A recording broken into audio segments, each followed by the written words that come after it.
Hey, you, wake up. It's Saturday morning and it's time to jump on that to do list. But that home improvement project doesn't have to be a chore. Before you jump in, tune in here to About Your House to listen and learn from the most experienced and reputable contractors and service providers in the industry.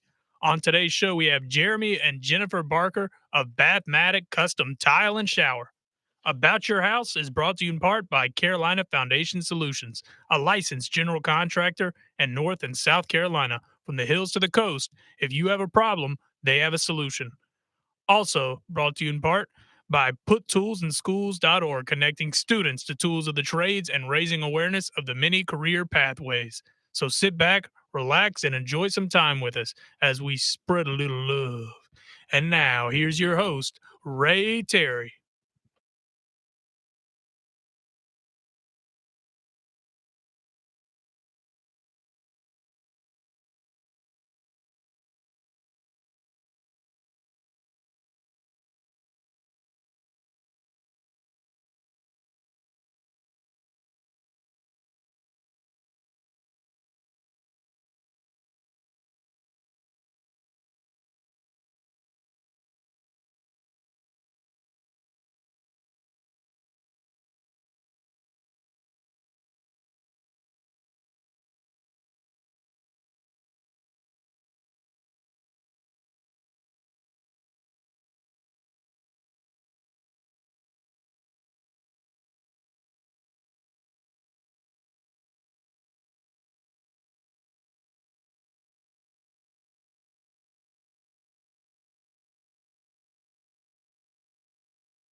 Down, and I won't. No, not me. Okay. Good morning. Welcome to a nice, autumn, beautiful Saturday morning. And guess what?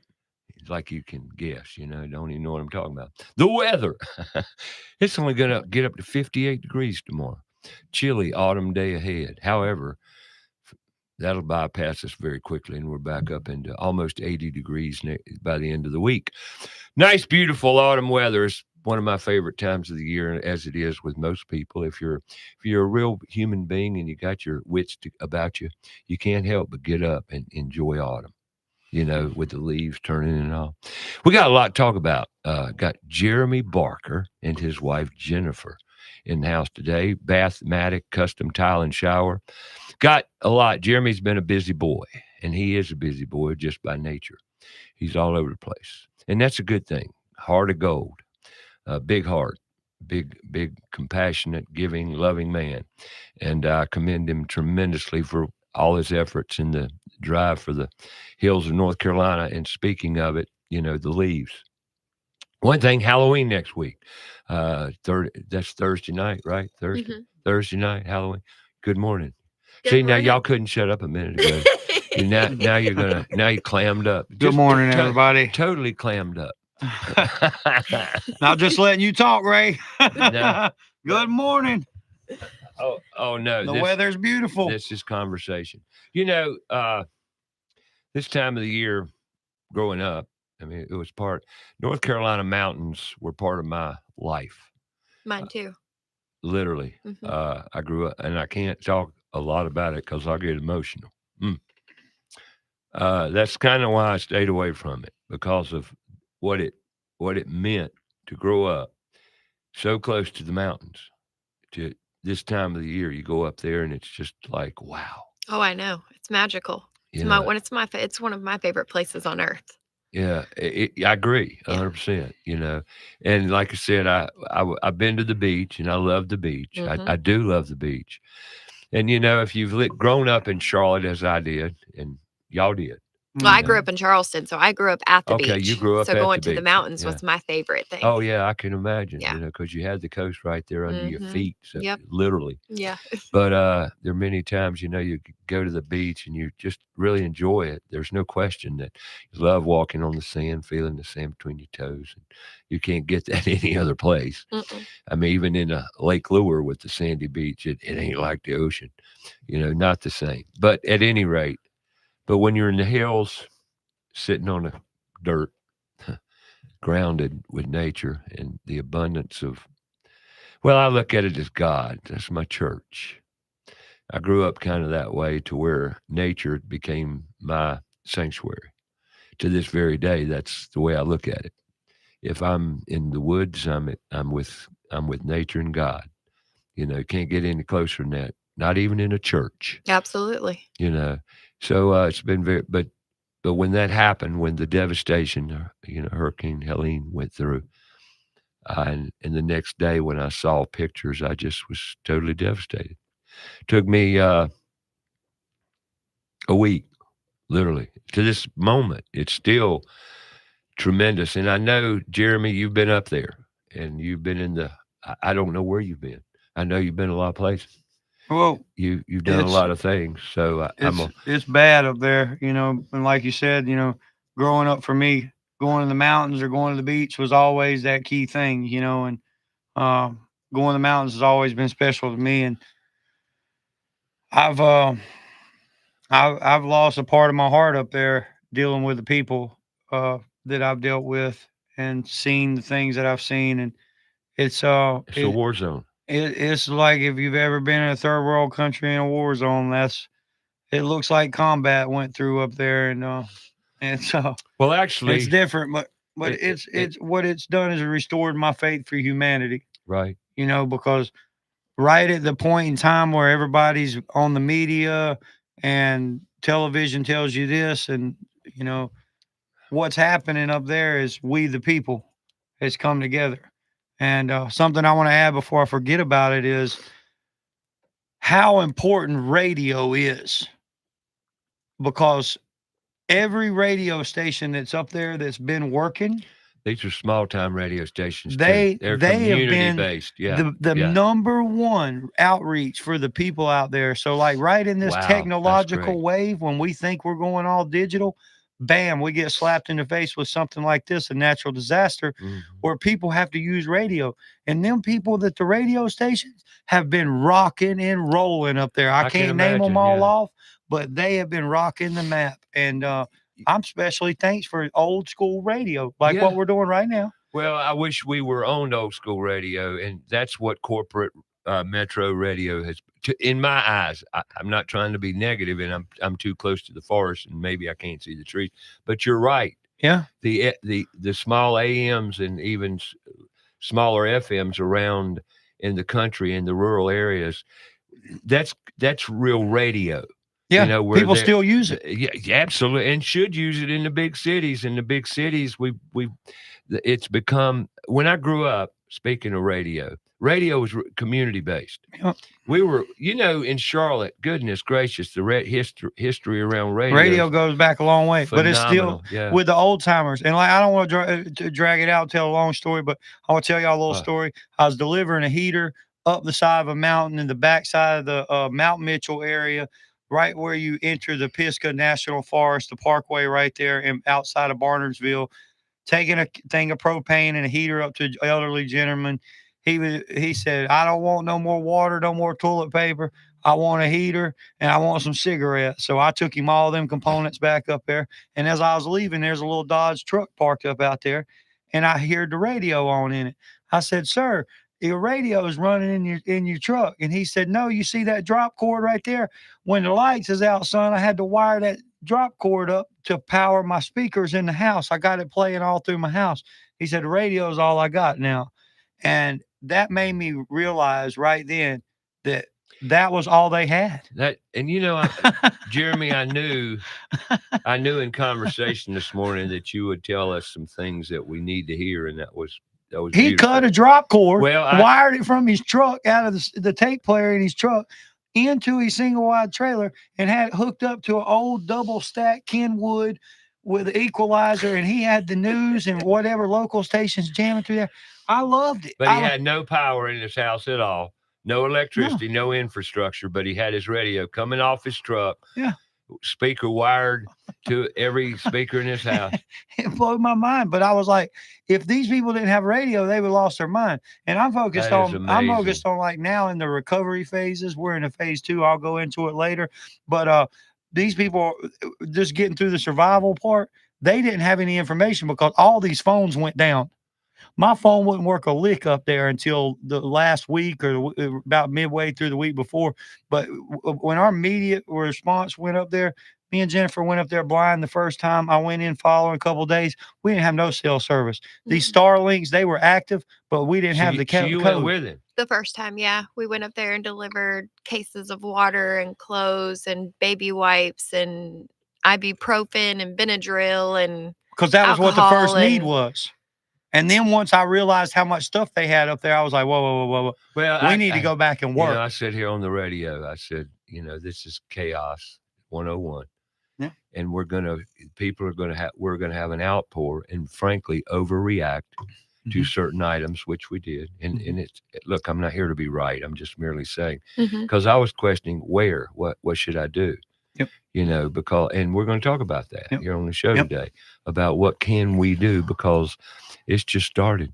But people across the United States don't exactly understand the geography of those mountains and how many nooks and crannies are in there. Oh, yeah. I mean, your GPS will tell you 40 miles and it'll be an hour and 4 minutes. Right. Sure. The city, we could walk that far, but in real you time, gotta walk around hills. These people up here are resilient.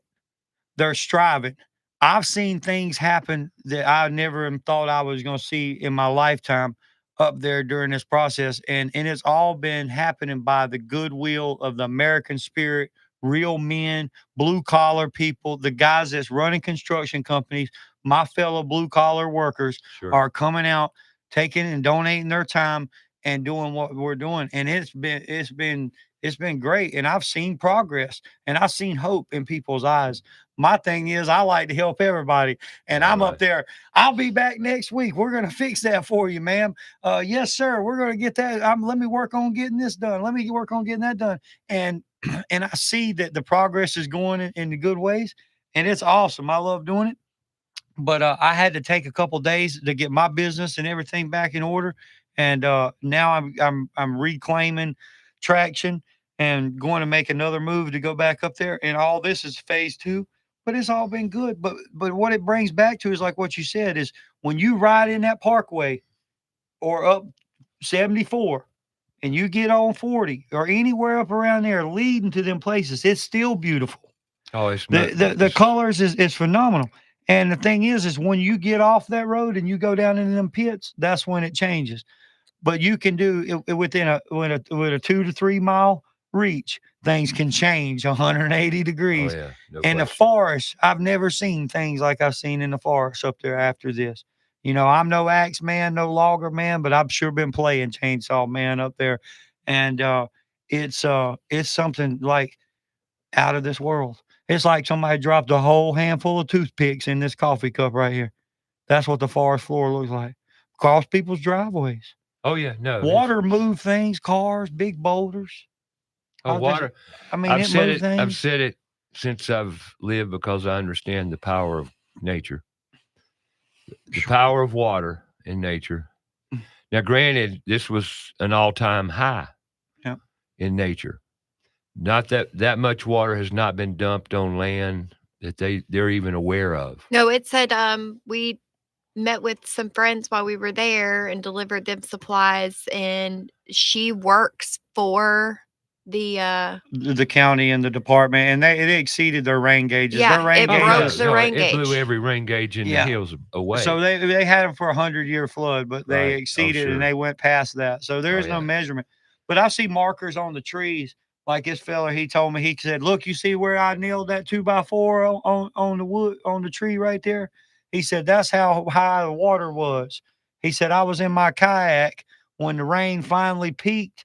and he said I was doing my last round of gathering my stuff, and I nailed this board on the tree. And me and him standing down there, we're looking way up in the tree, and that board's up there 30 something foot in the air. And I'm like, you got to be kidding, man. He said, yeah, I took that board right there and nailed it and sat here in my kayak. Wow. Yeah.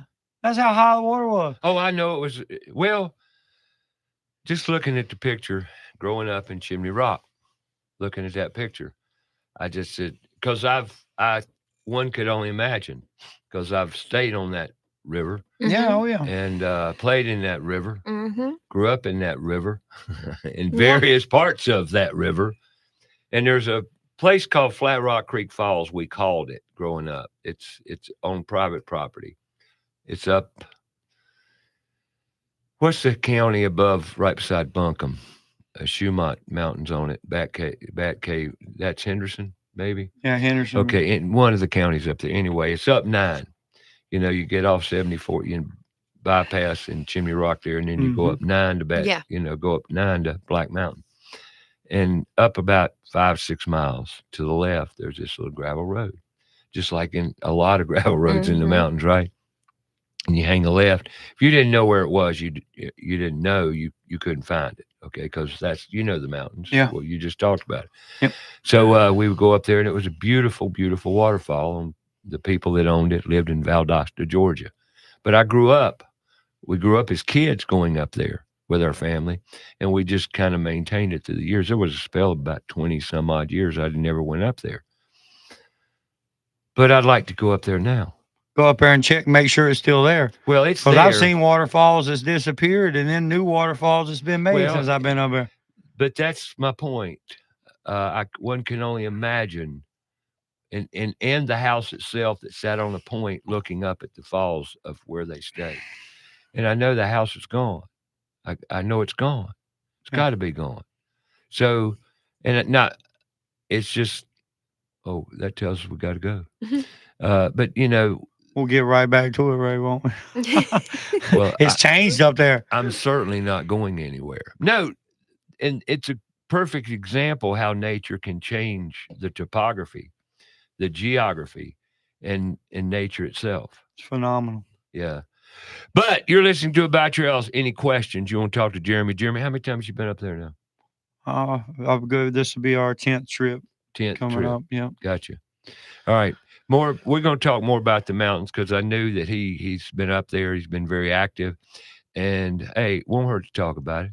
I think we could use a little talk, a little discussion, as long as we keep it pleasant. 704-227-8986.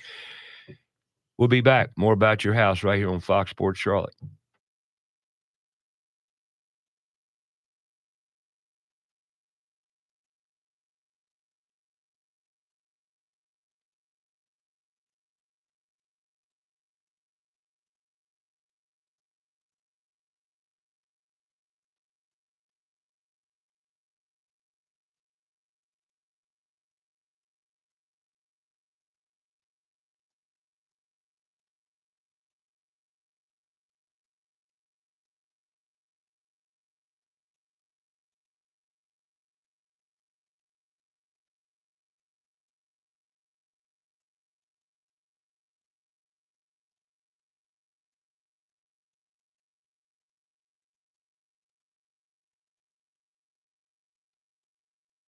More about the show? Go to our Facebook page, About Your House Radio.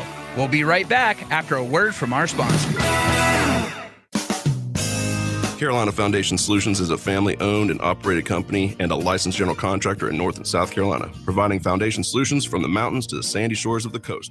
At Carolina Foundation Solutions, our objective is to help educate, offer guidance, and provide assistance. With over 200 years of combined experience, our family of experts are ready to help protect and repair your largest investments. If you have a problem, we have a solution. Call 877-883-4626 or online, carolinafoundationsolutions.com. Go outside and take a look at your home. Are the gutters doing their job? The number one enemy to your home is water. Most homes are built with small, inadequate gutters and small downspouts. ABS Insulating has a division of the company that does nothing but gutter services. All gutter services: cleaning, maintaining, repair, new downspouts, replacement, and new gutters, with many types available. They're a leader when it comes to gutter protection. Call ABS Insulating today, 704-821-4343 or absinsulating.com.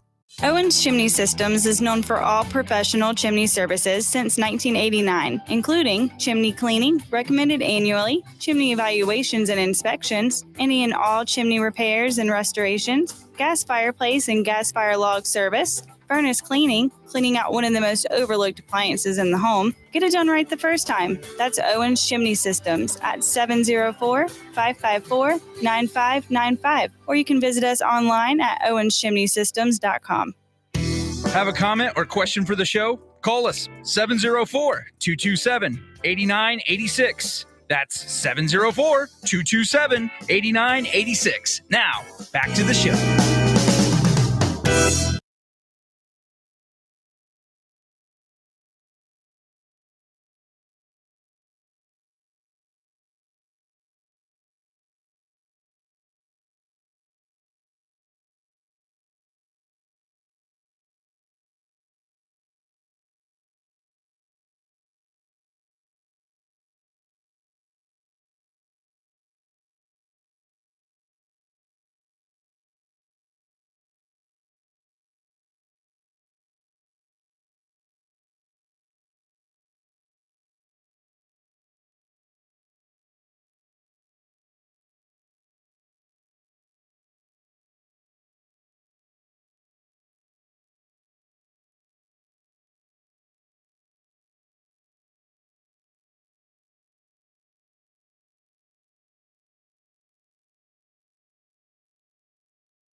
All right, welcome back, as we do and tell people. I was talking to Jennifer and Jeremy. That's his name. Yeah, I forgot. age is creeping up on me. Something's getting me. Anyway. Lord help him. Oh, I got to make a few announcements here. Let me do that first. Then I'll go back to where I was. Queen City Audio Video and Appliance next Saturday, 9 a.m. They're having an outlet sale. If you've never been out there and you want some great buys on appliances, they've got an outlet center out there in the back of the corporate on Queen City Drive out off Billy Graham. That's unbelievable. I mean, it's bigger than any appliance store you'll go into. And that's just the back of the building. Ooh, I want a new fridge. Well, I would highly recommend you go out there next Saturday. I want the new big fridge, like the Well, the big fridge. you want a lot of things. I realize. She's always wanting something. No. But seriously, you could go out there. All right, true story. I went out. My son needed a refrigerator. This is about 2 years ago, and I said, "Okay, let's go out. Get up here with your pickup truck. We'll ride out to Queen City Audio, Video, and Appliance, and we'll see what we can find. I ain't promising, but let's see what we can find." Yeah. So I go out there, and Roddy happened to walk by. Roddy Players. Roddy. He's the chief cook and bottle washer.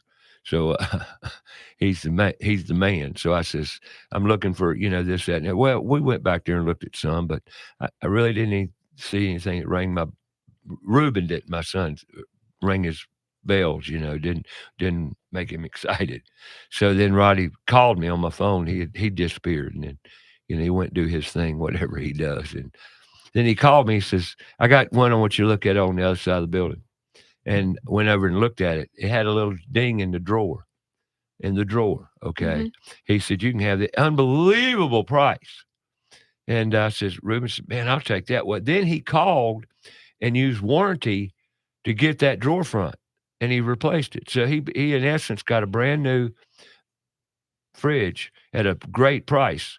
and the warranty paid for the drawer front that had a ding in it that reduced the price, if that makes any sense. Yeah. And so same thing. You could go out there and maybe, I'm not saying yours would be the same circumstances and total situation, Yeah. but you could go out there and look because they've got a tremendous, oh gosh, if you've never been out there, just going out there and seeing all the appliances. Well, when I walk in a showroom like that and see all the appliances, what it does for me is it just shows me what the trends are, what the overall market is, all that stuff. But that's another story. But I go out there and pick through the damaged goods in the back for parts. That's fun. Well, it's like an appliance junkyard for Ray Terry. Truly, About your house. We gonna fix something today, baby. Well, look, you would be surprised. You would fix anything, Ray. What? Well, if you can't make it run, it ain't worth having, is it? Well, I'm gonna sure give it my best, and if I can't find the part off one, I'll find the part off another and make it work. Seriously, I got to tell this story. I do vent hood work. You know that. That's what I do now. And I teach. Is that what you do? I was going to ask you, what do you do? Oh, we were talking about that. I was going to ask you, what do you do? About that. Well, please ask me what I do. No. I know what you do. No. The reason I know what you do is why you're here. Amen. Thank you, Ray. Because you help people. That's what I do. Jeremy, I'm going to talk about you. Here, warning, I'm going to talk about you. It's good. Now, a lot of people might not think it's real good, but it is. Jeremy's an exclusive testimonial poster child for ADHD. He truly is, which I've been fighting it all my life. No. You should not fight it. Embrace it. And you do. You do pretty well. And what did I tell you during the break? As you get older, more wisdom will come with it, and you will learn the disciplines around being ADHD. Amen. Now, somebody asked me the other day, a mother, when I told her all about her son, it was hilarious. I was sitting there telling her about her son. I never met her son, but she told me a few things about him. And I said, oh, yeah, I know him. Oh, he's one of us. And she says, what do you mean? And I literally said that. And I started telling her about her son. And same thing with you. ADHD, it's a gift. It's a blessing. But for ignorant people that don't know and understand it, you need pills and drugs to combat it. No, you can't. That's the story. That's the reality. You can't take a pill to overcome ADHD because it's a trait in humans. And it should not be, because you're messing with nature. That's who we are. And we should be who we are and learn to deal with who we are and not try to change it. That's exactly right. And be who you are and teach our kids to be that. Oh, no, we want to teach them to be what we want them to be. I'm speaking of the system that's teaching them. And I know this because I talk to the kids, and the kids don't lie. And you, ADHD, you got a heart of gold as big. It's just big. And you want to help people. And sometimes your mouth overruns your butt. Mm-hmm. Right? Am I right? All the time. All the See time. what I mean? I mean, he'll own it, and I've done the same thing. Mm-hmm. I sign up for everything. Yeah, because you want to do it, but Yep. but you're realizing the older you get with help from your beautiful wife that you Mm-hmm. can't do it all. No. And see, I'm having the same issues. But I give it a good run though. But you'll give it all you got. I'll run myself ragged. The other day you committed, and I'm going to share this with everybody. He committed to being at a trades career day. And after we hung up the phone, I said, he's so full of crap. Mm-hmm. I said, he is so full of. And then I see him on Facebook. I love him. Good God. I wish there was more people like him. We need more people like him, and we need to teach our kids that value, of giving from your heart and your soul. And another thing about you, though, you know how. Yeah. And But that's why I overcommit myself I because know. there's a shortage on people that know how. good They gosh. ain't a lot of folks like me, Ray. Oh, my Lord. And I realize it. I ain't being cocky to toot my own horn, No, but I'm a no. bad dude in a lot of different ways. I can get stuff done. Renaissance man. So I Renaissance man. try to Yeah. go out there and give it a shot. At Yeah. least inspire somebody else to get off the couch and go out there and do something. You know what I And the mean? dude's only got one hand. He's That don't working. matter, He's though. working short-handed. Yeah, I'm a hand short and a day late and always $1 backwards. Right. But you know, and so am I. Yeah. So I relate to you very well. That's Matter who of we fact, there are. ain't a lot of people that I do relate to as close as I do you, because I understand where you're coming from. Yeah. You know, and here's the thing. We need to have more kids with ADHD. We need to understand what they do and how they do it. The reason we can do what we do, and I say we because I'm one of those guys who can do everything. Mm-hmm. And I'm not bragging, I'm not tooting my own horn, but I can. Mm-hmm. And I always have been able to. Like we were talking about earlier. Ray, what do you do? What do you want me to do? What do you want me to do? See, I go to meetings and people say that, Ray, what do you do? Doing everything I can, and you're Say, next. yeah. That's what I tell them. What do you want me to do? So, and then they ask me, well, what trade do you like best? I don't know. It's all in a day's work, It man. depends on what needs to be done, you know? But I love a challenge. That's what I love. It's the challenge. I love the challenge and the goal, the drive it takes to get what you want. Yeah. Now, there's things I won't do, just like you. Me too. Yeah. You won't do it. But when it comes to helping people and humanity, I'm gonna do all I can do. Yeah. And that's where I stood. I didn't know what to do when this crisis hit. I mean, but I do it. I use it like in my everyday life. That's what I do for my customers, my business. I provide premier customer service for premier bathroom remodeling. Image, you got to maintain that. So I'm always a people pleaser anyway. I'm the guy that comes in there and builds this and this is all going good. And then you got this that needs done. And I'll say, oh yeah, I'll fix that for you on the way out the door. I'm that guy that gives away something every house I go in because I'm a giver. Right. But just let me cut to the chase. As a young boy, I got a pawpaw that's superficial in my life. And he made a good example and role model to me as a child. He's always been, a patron of the mentor. Church. Yeah, he's always been a servant to God's work, and he's a preacher. He's been a painter his whole life, and he's selfless. And I've watched him help people my whole life. So he instilled that in me as a young boy. And ever since I was old enough to work and do things on my own as a contractor, as a company, a self-made blue collar guy, I always try to give something away because that's just who I am. So when I go to help veterans or help the people in the mountains or help homeless across town or help with put tools in schools or wherever, I'm just doing it. I'm serving. We are born to serve. Well, here, on that help, note, since you brought it up, this great segue, I'm going to tap into your resources. All right, we're doing a program. And I'm sorry to interject this, but it's a great time. I cornered you. We've got another nonprofit we're working with Put Tools in Schools. Collaboration over competition. Now, we're collaborating with them, but not with them. We're addressing around 20 to 30 kids every Monday evening. With a after school program called Center360.org. And is this the thing at Bradley Middle School? Yes. I need to be. I'm signing up for that. Okay. Right, last week. Yeah. What's that? It wasn't the first one last week. No, we've been over there twice. I can't. I've been. We'll get there. Here's what I want to do. Those kids are fantastic. We engaged them last Monday tremendously, and I'm gonna use this as a sidebar story with Put Tools in Schools.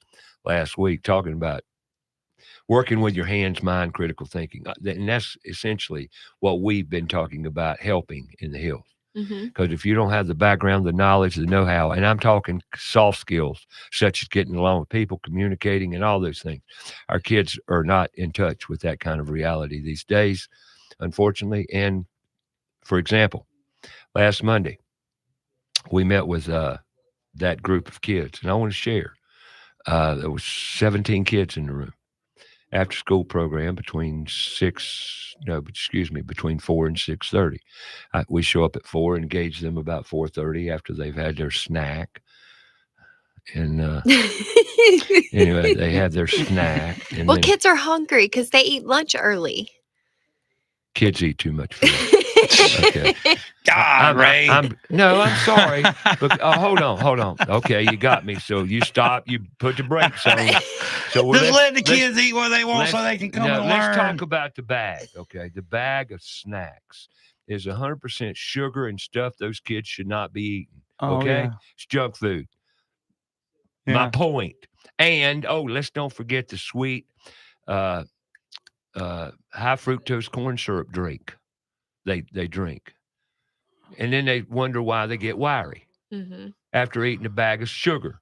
And we should bring them a vegetable tray up there. I agree. Then that's what I meant with that sarcasm, a snack. Anyway, okay, snack's over. Time to get to work.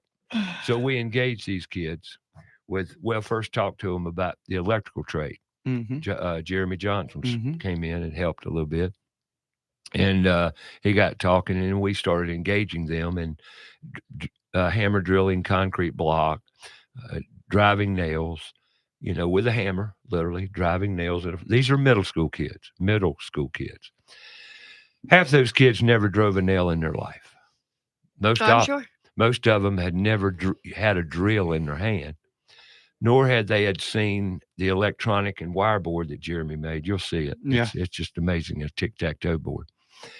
And this is such awesome work. Really amazing. All right. Now, and then we did the same thing somewhat on Tuesday night at West Boulevard Ministry, which I'd love to get you over there one night for that as well.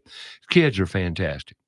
The kids, and, essentially they're all the same, because they're human beings. Yeah. And no matter what hardships or environmental stresses they go through in life, this is an opportunity for them to see something they will not see elsewhere in their lives. And this is a reality because Monday night and Tuesday night, we met with two groups, okay? West Boulevard Ministry, which is 17 kids. Monday night, Center 360, 17 kids. All middle school kids, except for 2 throughout. Not one child knew what the word apprenticeship was. Not one out of 34 kids. Not one student knew what the trades were, nor construction trades. Didn't even know what I was talking about. Not one child in 34. They don't teach it. I think I just said that in a roundabout way. And they refuse it. And that's awful. Okay, I'm not through. Let me finish. It gets better. And then not one child out of 34 could read a tape measure or understood fractions. Excuse me. We found one that did, and he was good. And he was the biggest problem child in the group. And I know why. Because he was bored stiff, and he needed to be. He's one of us. Mentally challenged. He needed to be challenged mentally and physically with that mind and brain of his. And I saw it. It was like a light bulb, or it was glaring. And Jeremy picked up on it too. I said, we know it, because he couldn't stay still and he was bouncing, but he knew every fraction questions we threw out. Okay. So none of them knew what apprenticeship meant. None of them. Here we are, middle school kids. None of them knew what trades were. But all of them, when I asked this question, who's going to college? What do you think happened then? All of them raised their hands. Pretty much. About 80%. Yeah. Who's going to be a football player or a basketball player? The Tuesday night group. Well, all of them. All groups of They kids. all put their hands up. I'm going to the NBA. Yeah.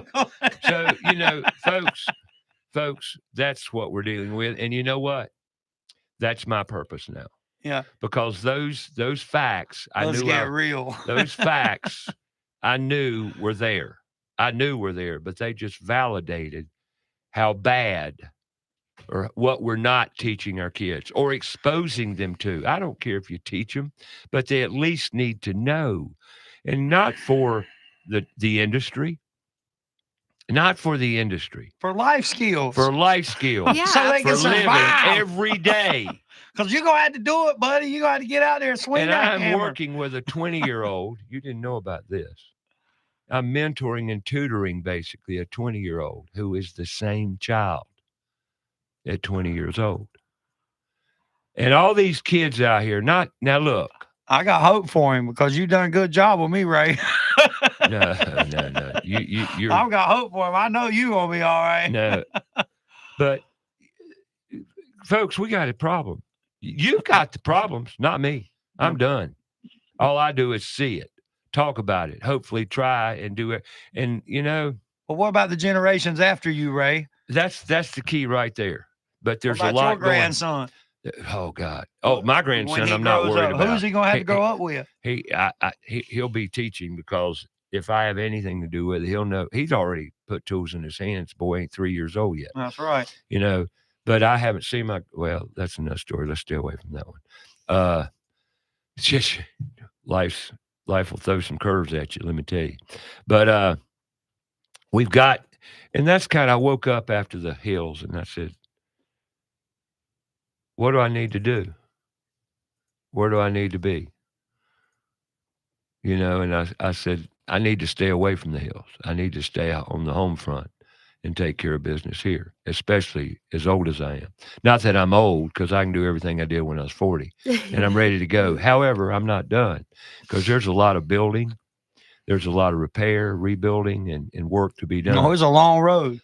Long road ahead. Well, we're going to get you up there. Don't worry. You're going to get me and kids up there and other adults, because West Boulevard Ministries on Tuesday nights, that's a great group because I've got 6 men coaches. Those male coaches are just as excited about learning as the kids. They don't know much either. You got it. Matter of fact, I got one in his 50s that's just like a little boy every time I go. He sits down at the picnic table with the boys. He sits there and he says, Uncle Ray, I want, man, this is great. He wants to learn. He said, this is awesome. He said, I didn't have, and Noel told me the same thing. He said, man, I wish I'd have had a daddy. Here's the story. I wish I would have had a daddy to teach me. Right. Oh. See, that's kind of what we're dealing with here. There's so many single parents. There's so many single parents. Look, when you split a family up, you split it up. Mm-hmm. Regardless of the visitation rights and visiting your dad, it breaks it up. Yep. It's not the same. And I know because I divorced. And the most damaging thing I've done to my relationship as a father was leave. Regardless of the circumstances, it still did damage. Mm-hmm.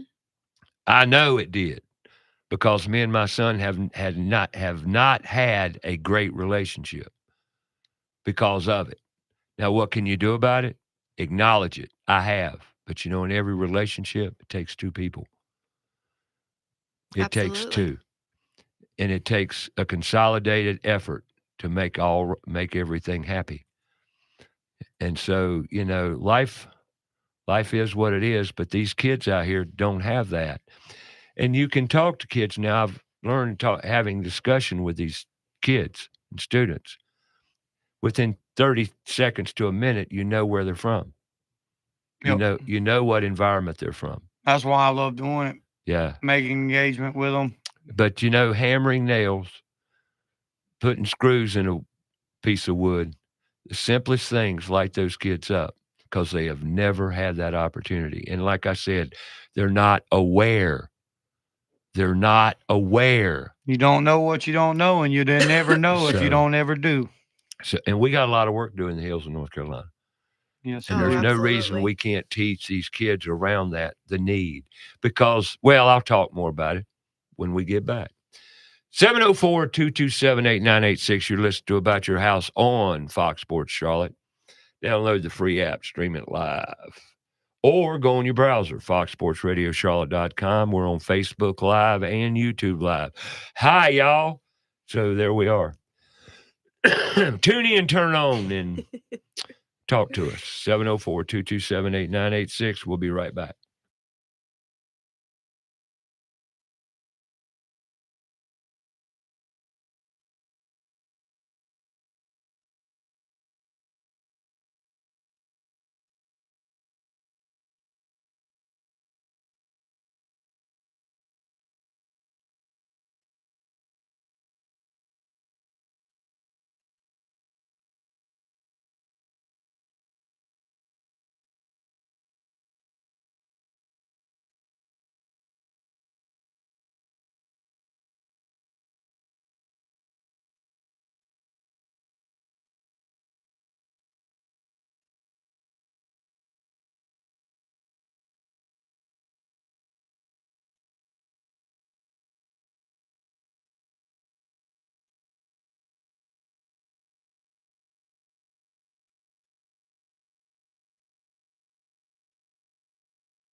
More about the show? Go to our Facebook page, About Your House Radio.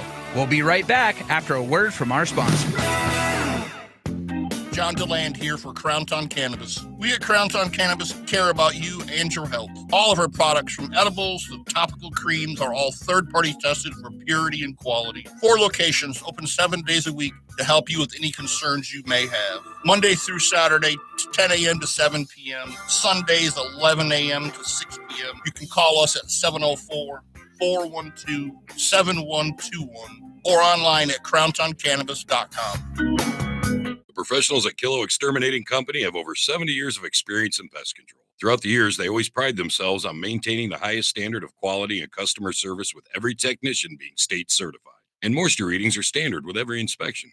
Their top priority is ensuring your home is free from pests such as ants, mosquitoes, termites, and any other pests wreaking havoc on your home. That's Kilo Exterminating at 704-333-9855 or online kilo.biz. That's 704-333-9855. Hi, Roddy Player here with Queen City Audio, Video, and Appliances. Do you ever wonder how a local, family-owned business can compete with the big box national chain stores? It's simple. As part of North America's largest buying group, we have over $15 billion in buying power. We buy products at great prices from more manufacturers than any chain store, period, and we pass those savings on to you. So buy local and save more at Queen City, where you'll always find the right product, right price, and real answers guaranteed. Have a comment or question for the show? Call us 704-227-8986. That's 704-227-8986. Now, back to the show.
All right, welcome back. Jeremy had to step out a minute, but he'll be back. He'll be back. No, what we're talking about, the kids and empowering them and all. And what was so neat last week about, working with these kids is to see them light up when they, what was funny is the girls. That's my favorite part of it. Like just seeing like this light flicker in their eyes. Like, wow, I can actually do this. I can do something. Yeah. See, that they don't even know they can do stuff. But Uncle Red on the phone. We got a caller. Yeah, I told you that. Uncle Red's on. Well, I know. You should have went with me there. You made me look like a which I am. You just brought it forth. You're exposing me, Riston. Yeah, I got sidetracked. Yeah, my brain. Yeah, that's that ADHD stuff we talk about all the time. You know how you just start talking about something else, and I know I got a phone caller. Well, you gotta. That's why you make the big bucks, Riston. You keep me in line.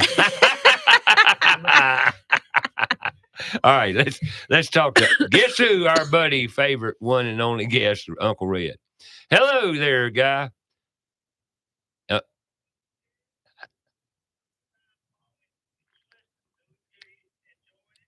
Well, wonderful. Well, you're one of those too. You know that too.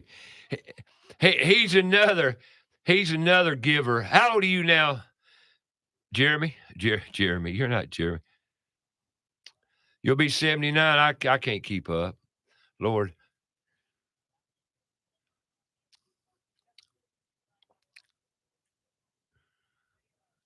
We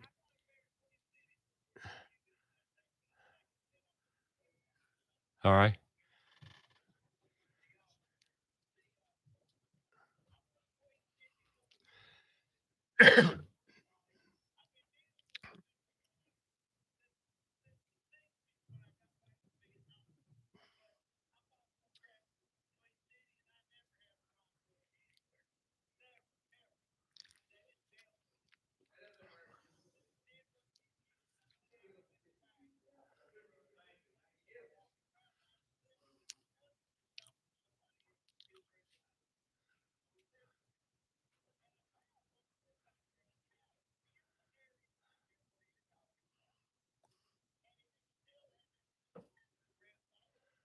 Right. Yeah, that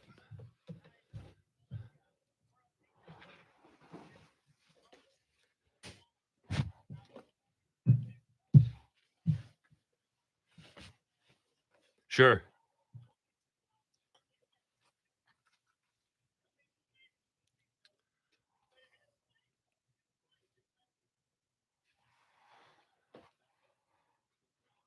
Was it too high or too low?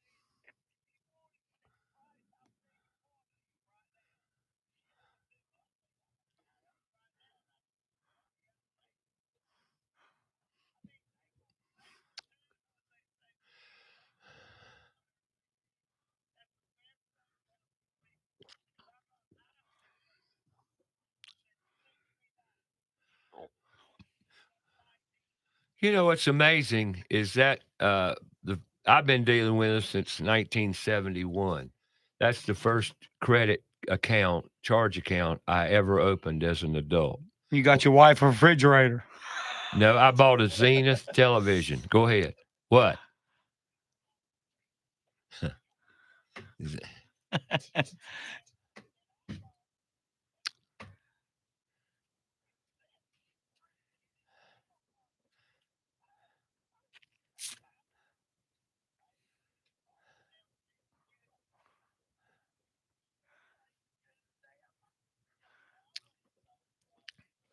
Yep, they were a Zenith dealer for years.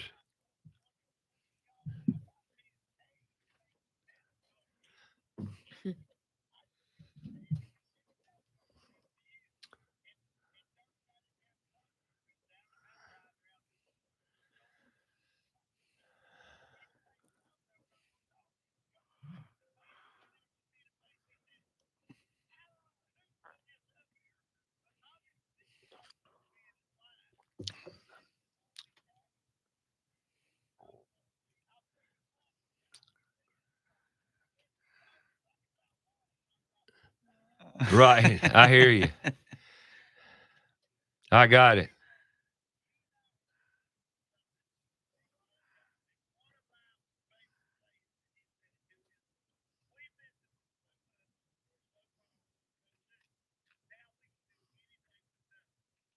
Yeah. Right. Amen. You're right. Oh yeah, absolutely. Matter of fact, let me share this story with you.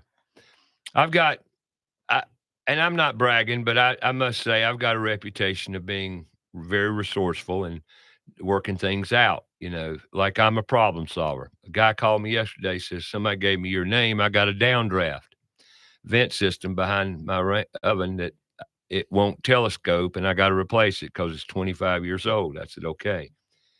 I said, send me pictures. He did. Man, that is going to be the biggest challenge I have seen in a while. But I sat there last night, 2 hours on the computer looking at product line. Nobody makes an application like Decor did several years, but Decor is no longer available. Anyway, so I love a challenge, but you know what? About 10 o'clock last night, bells went off. I said, I can do this. I figured it out. There's one product I can buy that'll make it work, and it's a great product. So anyway, to that note, I love a challenge. You'll work through it. Oh, if that's what we do, isn't it? That's it. That's what we do. That's what we do. When they ask, what do you do? Yeah, We've been doing it for a long time with a little, so we can do it all. Back with to nothing. that question, Ray. What do you do? It's just like Uncle Red. If I ask you, what do you do? What do you do? What's your answer? Yeah, I say, well, what do you want me to do? And they look at you whimsical and say, well, what's that mean? It means I can do about anything. I help people. Yeah.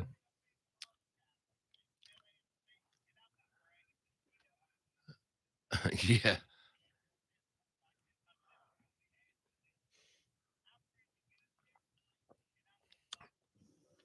Yeah.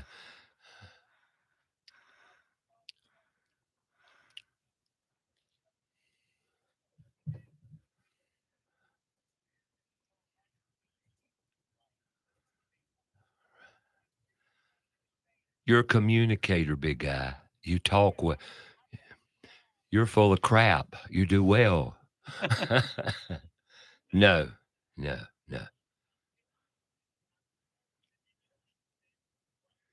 Right. Exactly. No, I understand, and that's one of the beauties in our communication skills. It's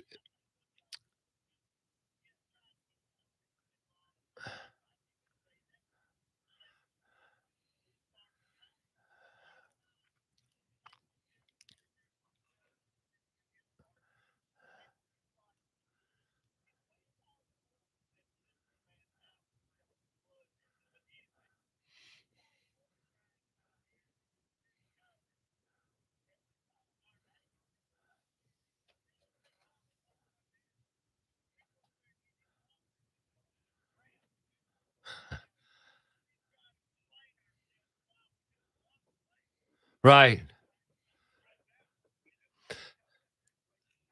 All right, got to wrap it up. Top of the hour break's coming.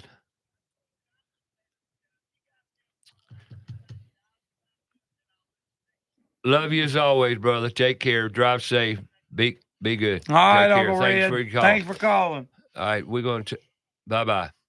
Well, wow, that wrapped up quicker than I thought. Gotta love him. What's that? Yeah, it was quick. All-time record. No, no. I love that man. I tell you what, he is Did you ever meet Uncle Red? I've heard him on here before, though. Oh, he is a plethora of information. He's a smart guy. One of the smartest men I've ever known. No question about it. Just great brain. And you know what? We all got one. Just got to learn how to use it. We just got to teach him how to use it. It works great when you know how to start it. All you got to have is proper keys. Once you tune them in, oh, look at that boy go. Or girl. Don't matter. All right, we're going to take a top of the hour break here. Our number one Zoom by. Let's do number 2 coming up. 704-227-8986 if you want to chat or give us any feedback. Jeremy Barker, wife Jennifer in the house, Bathmatic Custom Tile and Shower. We'll talk about tile and shower later. We're talking about other stuff first. We're talking about what we do. Come on back. We'll be here.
You awake yet? Hour number 2, Jeremy and Jennifer Barker of Bathmatic Custom Tile and Shower will continue talking about the business as a whole, the industry, and the work they're doing in Western North Carolina.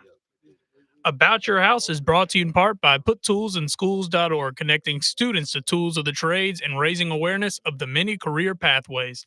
Also brought to you in part by Carolina Foundation Solutions, a licensed general contractor in North and South Carolina. From the hills to the coast, if you have a problem, they have a solution.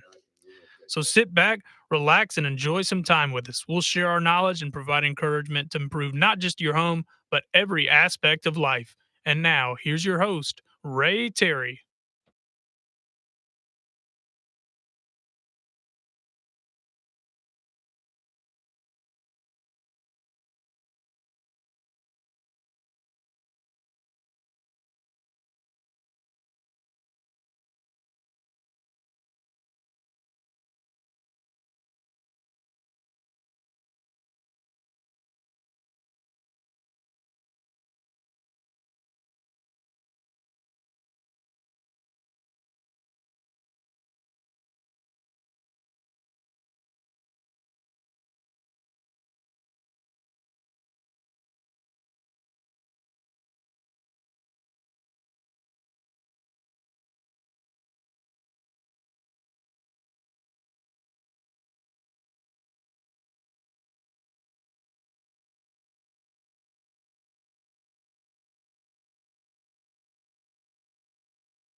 All right, welcome back to About Your House here on Fox Sports Charlotte every Saturday morning. Download the free app, tell your friends, neighbors, and what have you. We're here. Just a good way to spend a Saturday morning, 3 hours of conversation and talk to people in the industry, doctors, lawyers, medicine workers. No. Medicine men. Medicine men, yeah. You name it, we kind of talk about it here on the show. Talk a lot about our kids and education. We were last hour somewhat, tying in Put Tools in Schools to the devastation in the North Carolina hills. Kids in rural areas know a lot more about life and life skills because they're closer to nature. Yeah. Nature is amazing what it teaches you. But, we're talking about engaging kids. So, and I'm going to close, Jennifer, when y'all pick a Monday or a Tuesday, you just mark it on, be sure to convey it to me. And I'm going to put it on the calendar and we'll be there. I'm super excited about that. Bradley Middle School is special to me to be able to go out and when I was in the 6th grade going into middle school, that was the first year that school opened up. Oh, really? Yeah. Awesome. So I know you were raised out in that part of the country. So it's special for me to go. I definitely want to go. I love committing to the kids. Put Tools in Schools is big to me. I was talking with Todd Compton, Compton's Automotive. Oh, he's gonna be there Monday night. Yeah. So I was talking with Todd the other Automotive. night. Todd's been great support throughout this whole movement with me and everything, and helped me out a bunch. And the thing is all of us as an industry, if we come together and just like you said, take a time, sign up, show up, engage the kids. Right. That work is done. Those kids will never forget you because they didn't all grow up like we did. We already know that there's a shortage, there's a gap, and there's a disconnect with kids and putting their hands on tools. I had it early growing up, being around tradesmen, craftsmen, good grandfathers and a father that was always committed to showing us and teaching us. Everybody ain't got it like that. So I put in my time and work with Put Tools in Schools because I see it in their eyes when they're like, oh wow, I can do that. Yeah. So I'm, a self-made contractor. Nobody gave me this organ. What I done growing up is evolve myself into who I am, and I think every boy and every girl has an opportunity to do that. Sure do. And I Yeah. just love giving outlet. We're all creators. Our kids are geniuses when they're born. They really are. I don't care what background they come from. They come out a human being, a genius. I don't care if it's male or female, and they need to understand that they're capable of everything and have self-confidence. And some of one of the things I see missing is self-confidence. Believing in yourself. Believing in yourself, and a lot of these kids don't. And working with your mind and your hands the way we're supposed to. Yep. Helping humanity the way we're supposed to, just like what's exemplified in the hills of North Carolina since the disaster. Unfortunately, a lot of people aren't aware of that concept of life, of giving. Well, we've got too far. People's lost their walk with God and their fear of God, and there is no principle no more. So, it's we're all built to serve. That's what we're here for. We are. You're exactly right. And if you give, you get, don't you? That's right. Yeah. You shall receive. But there's too many people out here in the world now that just think about themselves, and that's it. It's not about me. I'm not helping the people up there and making posts on the internet because I want people to understand that I'm doing it. I want them to understand what the magnitude of the devastation is. I want other people to help. It's not about, hey, look at Jeremy. Jeremy does all kinds of cool stuff. We don't have the time to be going up there either, but we're doing it because we feel led to. This really brings out a major point. What's the most valuable commodity we all have? Time. It's time. And and I've said this for years because, Jeremy, you overextend yourself, which is a great thing in the fact that, you want to help. You want to do everything you can to help. Yeah. And I truly understand that. But you know what? We're all too busy. You told me a year ago that I was going to be burned out. You was like, you're going to burn out if you don't slow down. Well, you will burn out. You and have the thing from time is, to time. you have, doesn't he? Yeah. Mentally, doesn't he? I didn't believe it. Yeah. I do it. Yeah. I have it every week as a struggle. Yesterday I came home emotionally. Now this might sound crazy, but I get emotionally drained with my involvement with people because of the energies I feel from people. Yeah. Okay. Yesterday afternoon, I came home, after Jaquan left around 3:45, and I came back and I just laid down, slept for 3 hours. And then you wake up and said, man, I said, man, yeah, that felt good. It was like after Friday afternoon, I was emotionally and mentally, I was kind of zapped. I really was. And I just said, because you pour out in so many different outlets in so many ways. And when you're working with people and connect with people, I tell people all the time, I say, when I work on the road, they're like, how do you do these shows where you got hundreds of people coming to your table and you're going through product knowledge? When I cover Illuminish, we're a full service spectrum lighting company, and I have to train, people how to use this product and give them technical support and sell the product. Right. So I get like physically drained, and then I'll be working on my own projects, and dealing with a customer that's needy and having to provide customer service. Then I got things at home, and then I'm committing and volunteering and doing things. And I look at it, I'm like, man, I just channeled 6 outlets of a flowing river of energy out both ways. And now I'm sitting here in this chair trying to catch my thoughts and collect myself. Process. Yeah, but you got to rest. All right, let me do a few announcements here. Then I'll talk about the NARI meeting. Don't let me forget about talking about what we did, talking about being drained my week, the NARI meeting. Okay, but what I want to say, I want to do a little announcement here with the PHCC, the Plumbing, Heating, Cooling, and the Plumbing, Heating, Cooling Association of North Carolina. PHCC. The website's phccnc.com. But the weekend of November 10th being a Sunday, they've got an education learning summit. It's got plumbing certifications, extended education through different certification classes. If you need credits to maintain your status in the trade, then you may want to look up plumbing, heating, and cooling. You may want to look that summit up. It's November 10th. You can go online to PHCC, and they will have all the information there. But education is very important, especially when technology changes so much, so quickly.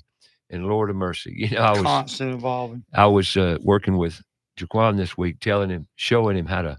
Now, this pretty simple, but I want you to ask yourself as I tell you this, all you guys and gals out there, how many of you know how to twist wire and put a wire nut on the wire? I mean, I do. You do because you've done it. But there was a day you did it for the first time. Oh, absolutely. Well, Before I met my husband, I didn't know how to do anything. Right. Okay. See, by exposure and environmental. I didn't have a dad around teaching me how to do things either. But yesterday I taught Jaquan how to twist wire. Now, I know that's pretty simple, but he sat out there and twisted wire for over an hour because he practiced, and he'd bring it to me and say, what's this look like? What's this? And at the end of the day, he took the piece of wire with him home. I said, oh, you're taking your trophy home? He said, yeah. And I told him different, and these little things. It's just simple things. Yeah. Little things that kids don't know. And here's the deal.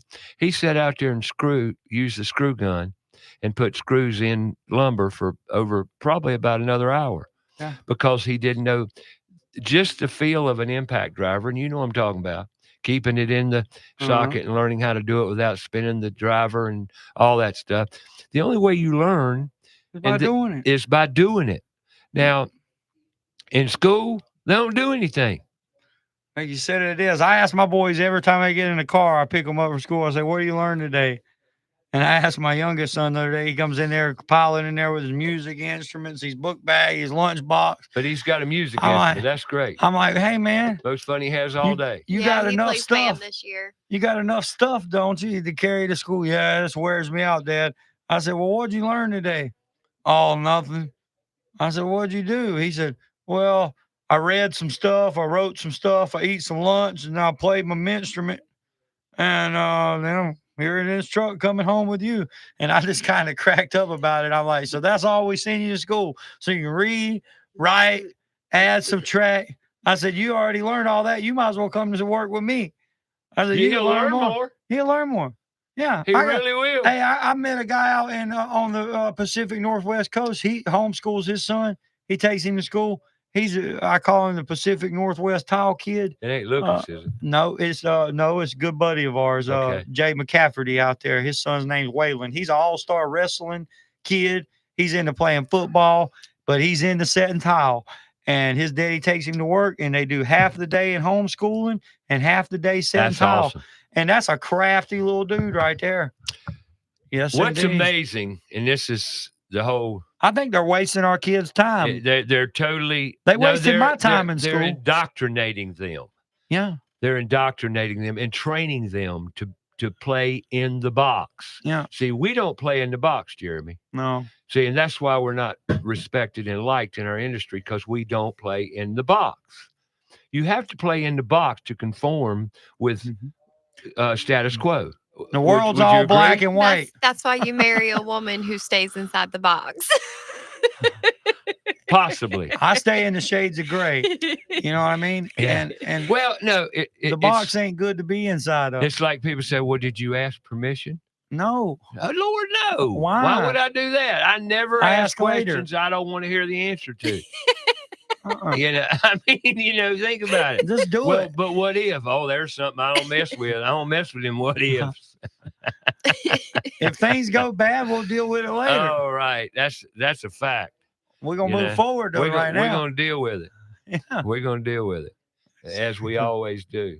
Yeah. No, the biggest thing in life to me is doing the right thing. Yeah. I don't look out to be right. I really don't. It's not about being right. It's about doing the right thing.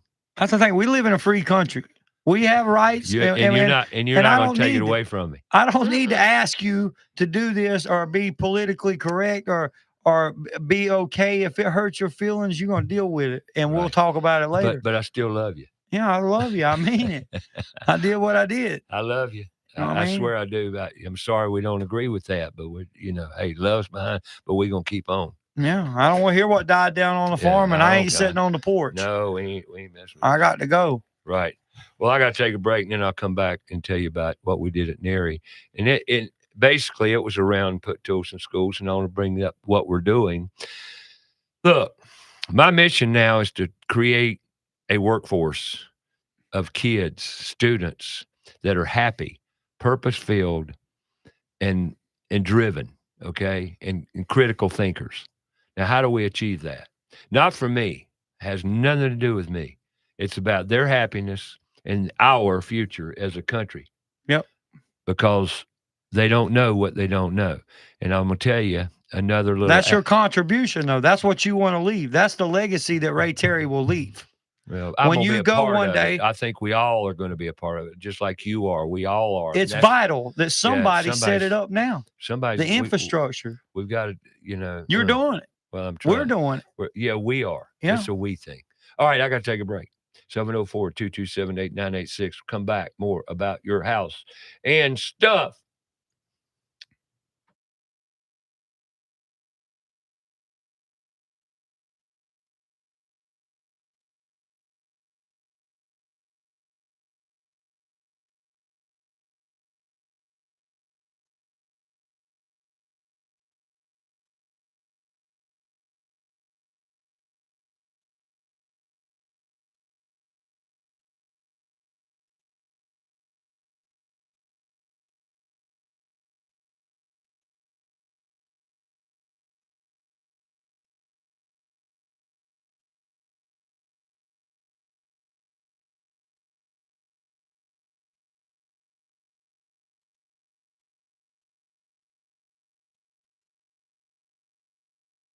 Want to find out more about the show? Go to our Facebook page, About Your House Radio. We'll be right back after a word from our sponsor. Go outside and take a look at your home. Are the gutters doing their job? The number one enemy to your home is water. Most homes are built with small, inadequate gutters and small downspouts. ABS Insulating has a division of the company that does nothing but gutter services. All gutter services. Cleaning, maintaining, repair, new downspouts, replacement, and new gutters with many types available. They're a leader when it comes to gutter protection. Call ABS Insulating today, 704-821-4343 or absinsulating.com. Hi, Roddy Player here with Queen City Audio, Video, and Appliances. Do you ever wonder how a local, family-owned business can compete with the big box national chain stores? It's simple. As part of North America's largest buying group, we have over $15 billion in buying power. We buy products at great prices from more manufacturers than any chain store, period, and we pass those savings on to you. So buy local and save more at Queen City, where you'll always find the right product, right price, and real answers guaranteed. The professionals at Kilo Exterminating Company have over 70 years of experience in pest control. Throughout the years, they always pride themselves on maintaining the highest standard of quality and customer service, with every technician being state certified. And moisture readings are standard with every inspection.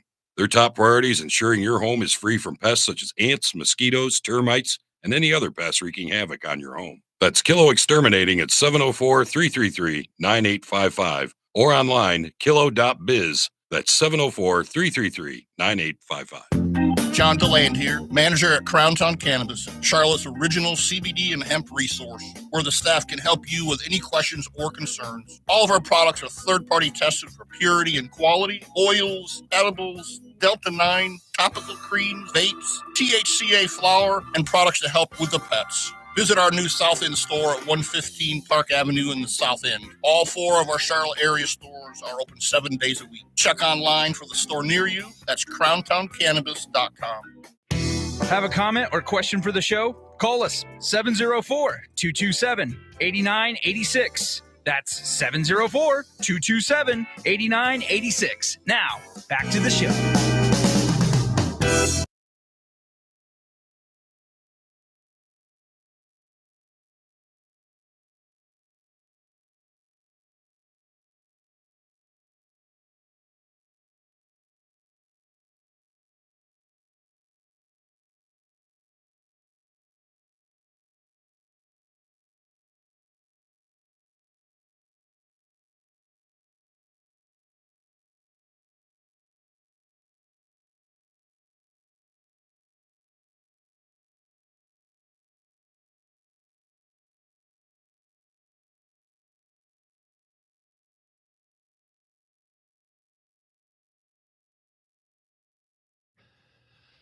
All right, welcome back. Speaking of industry, NARI of Greater Charlotte and IDS, Interior Design Society of this area, had a meeting Thursday night. And it was our idea to, well, actually, Sam Matero, Sky On Media idea to let's go do a mini broadcast. I thought it was a great idea. I love everything you and Sam are doing. But it just kind of was to promote our concept of digital edge TV. Digital edge TV is another tool around put tools in schools that we can utilize to get in education systems and make it available to teachers in education systems such as homeschool networks, and it would be available anywhere on the planet via internet. Let me explain. We do a show. We do it. We can do it live actually online, but that really has no significance other than you can see it originally, but that's not a big deal. The content of the show is the big deal, and it's going to be around each and every trade in blue collar America. Okay, like automotive, being a mechanic, masonry, brick masons, carpentry, electrical, heating and air, concrete work for that matter, drywall for that matter, painting, the trades, construction trades. Remember, I told you 34 kids the other night, 34 kids last week, 34 kids last week that I personally talked to, met middle school kids, did not know, not one child, what the construction trades were. Okay. Well, if a teacher could go find a show that explained what some of the trades or all of the trades were to kids, the benefits, the pros, the cons, and curriculum tied to it, they would never forget it.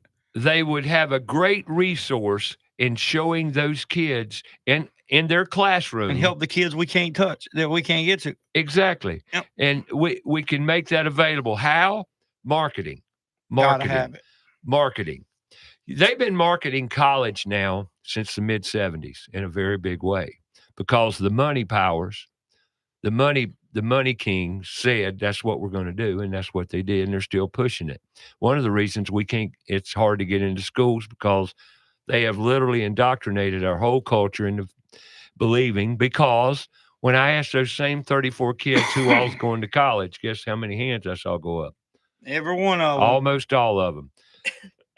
Which is a total lie.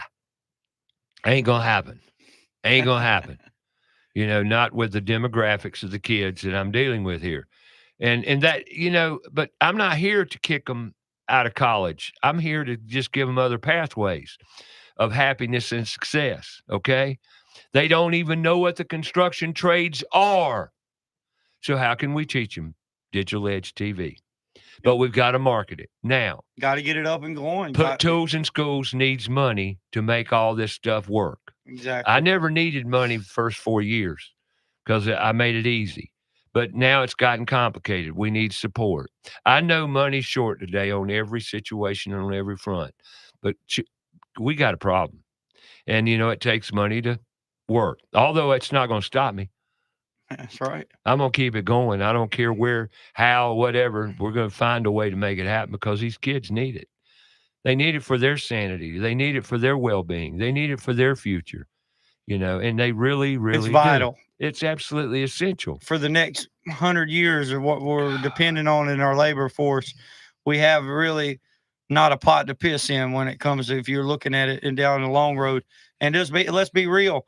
If it don't get better soon, we're all doomed. We all get old right now, and ain't nobody to fix our stuff. We're up the creek, So I'm just I'm an advocate of it. Anything we could do, each one. If we go to 100 kids and we get to 5 of them that come out the other side. Last week in the trades, I was so happy because it made it all. I got payback. A kid called me from Queens Grant High School. Yeah. And said, love him, that group over there. Yeah, he called me and says, Mr. Ray, I was told to call you. I want to be an electrician. I said, we're going to hook you up. I'm gonna send you right there. I says, we're going to hook you up right here, Call right Jeremy. now. Get Yeah, I him said over there. I said, we'll start here. And Yeah. I sent him a contact, and he said, yeah, I'm excited. I said, here's your first ticket, and you go. And if you need more, call me, because there's a lot more You to want to go. be a plumber next month? Yeah. I'll send you somewhere else if that electrical don't work out for you. You know, the thing is now you get a kid, these kids are afraid. Fear is so abundant. Because they ain't taught to believe in themselves. Right, I know. It's and so, see, I'm a poster child for it. I'm a trade skipper, so I evolved out. I grew up with a heating and air man, and was raised by a heating and air man and a painter. So I ventured out, and I've been an electrician, I've been a plumber, I've been a heating and air man. It's like, what do you do, Jeremy? And you look at people and say, well, what do you want me to do? Is that right? What do you want me to do? Yeah, everything you want. I've done it the same thing. But, Nary the other night. Yeah. It was Sam's idea. We'll do TV. We'll set up live right there, and we'll record, and we'll interview people in the industry and hear their stories. I seen it. I was jealous I wasn't there. Oh, you saw that? I seen it. I was jealous I was there. Cool. I felt some type of way. I felt left out. Well, I wanted to be there. And it was women's night kind of thing. It wasn't, but the outcome turned that way because I interviewed more women. Yeah. And it was neat because all these ladies were support to the trades. Yeah. Via plumbing distributor, being a solid surface. There's a bunch of them in the coverings industry, all them fabricator ladies and designers. Oh, God, it's amazing. That crowd here in Charlotte, I love them ladies. So I did live interviews now, and I'll be glad I not to cut you off, but I wanted to give a testimony to Nary. I met a lady probably 6 months ago at a Nary meeting at Best Tile. She reached out to me the week before last week. And Ultimate Kitchen Cabinet Designs, Miss Pam Jones reached out to me. She gave me my first backlighting project. We're going to be going to Lenore here about 2 or 3 weeks and doing a full kitchen backlighting project. But I met them folks, and that was outletted through Nary and me showing up to represent Illuminish and my products there, and made that network work for the network. And it's building contacts. And how'd you meet me?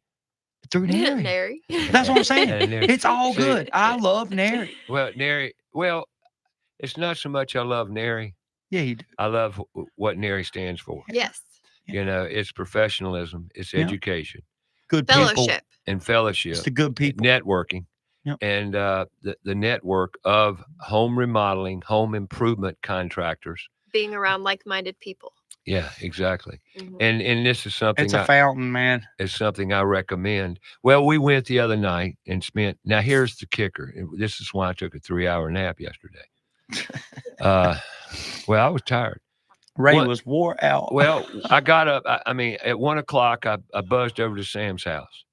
We loaded my van because I emptied my van of all my tools. So I loaded my van. He loaded his V-Dub wagon. I loaded the van. We were full. Went down there and unloaded all that mess. We were there right after about 2:30, and the meeting didn't start to 5. So we set all this equipment up, and got it ready to go. We were sharp. We were ready to go at 5 o'clock, and then we did the 3-hour stint. During the meeting, about 100 to 130 people showed up, and we interviewed a lot of people. And but at the end, at 8 o'clock, we wasn't finished. We had all that stuff. We weren't finished with interviewing because other people were dragging. At the end, how it is at the end of a networking meeting. Everybody hangs out and what have you. Some people anyway. And then it was Halloween decorations and costumes and all, so it's very festive. Well, Joni and Kyle were the last interviewees, and we were there till 8:30, 8:45, just talking to people. Then it was pack up time. Then we had to take all this stuff down, But fortunately, I was at Sam's house at 10:05. I beat him by 10 minutes getting back. And I had the thing unloaded by 10:15, and I was at home by 10:30. So, You but didn't stay and hang out afterwards. You was ready to go. no, I was tired, you know. But it was a long day. But that took a lot of mental work too, Oh yeah, you know. But it was a great them evening. shows ain't no joke when It you was show a, it up. was a, it was a great evening, and it was a lot of fun. And Mm-hmm. Cale Hallman was supposed to be there, but he got run. He thought he had flu. Well, didn't think he had flu-like symptoms and didn't want to get in front of people, coughing and what have you. He couldn't have a phone conversation without coughing. So I said, "Well, that's a pretty good indicator right there, Mhm. because I want you for your mouth and your angelic personality." Yep. Yeah. See, I'm trying to take a back seat, honestly, to the frontage. I would rather have, and this is one of the goals I have too.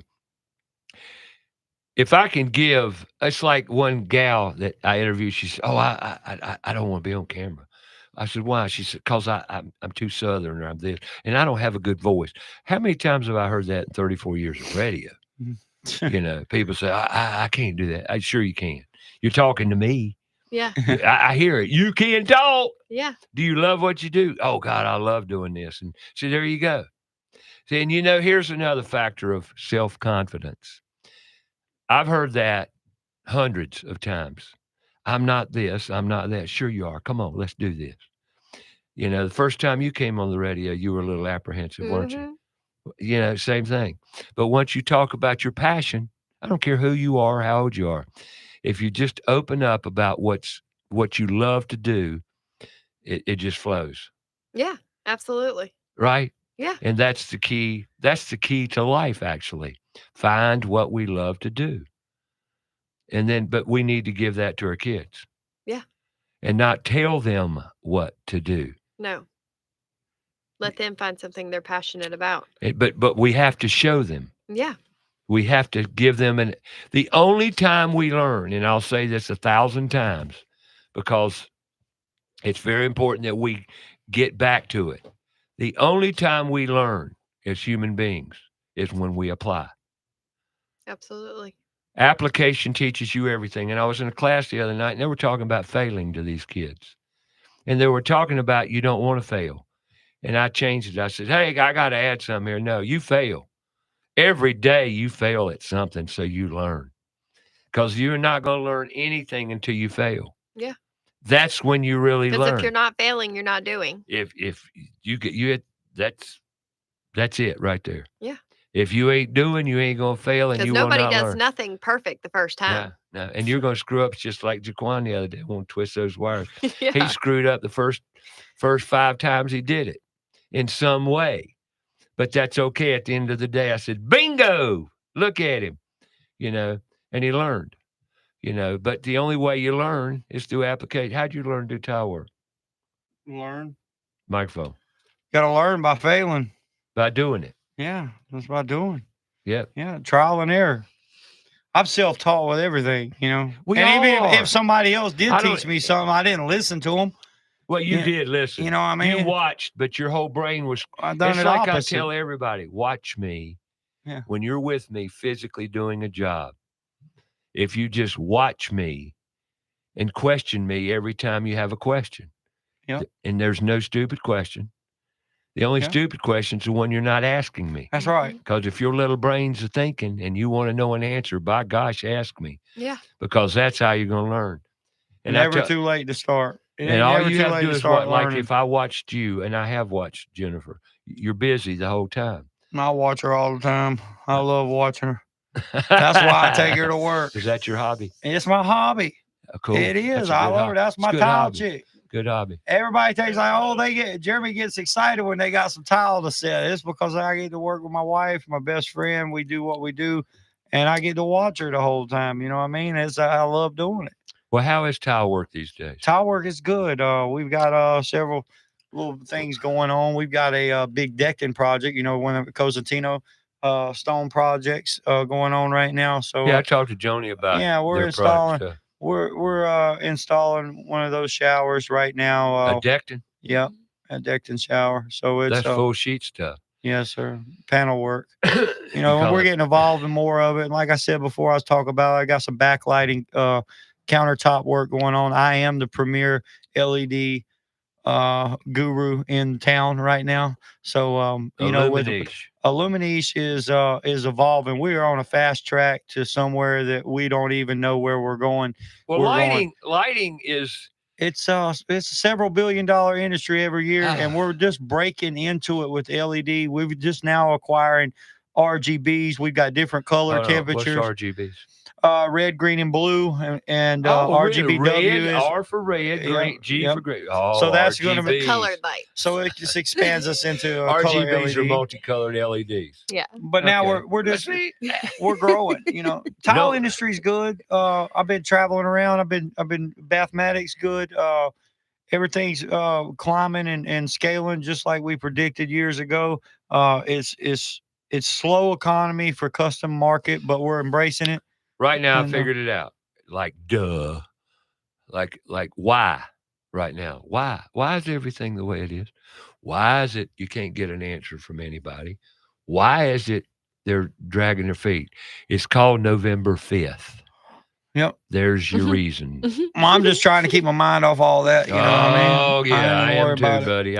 I switched gears and turned it off. Man, I don't even want to hear nothing else about it. Well, it's like Jeremy asked me all the time, why do we not watch normal TV? And I'm like, because Oh. I'm tired of seeing political commercials. I can't- Like, and even- I'll watch Netflix all day long because I don't have to see a political commercial. Yeah, I can't. Well, my mind's evolving. My mind's in other places. I ain't got no time. No. Oh, yeah, YouTube. Oh, yeah. Social Caleb media. asked me the other day, our youngest son, he's like, Mom, how do I turn these political ads off? I'm like, but I wish you could. Like, I mean, it's so important. Like and another thing, what we need to teach our kids is vital to what we feed our minds. Whatever you fill your spirit with, and whatever you feed What your you do, spirit, yeah. that is the things that you bring. Whatever you manifest in your life is what is going to come. There's power in your words. There's power in your eyes. There's power in your ears.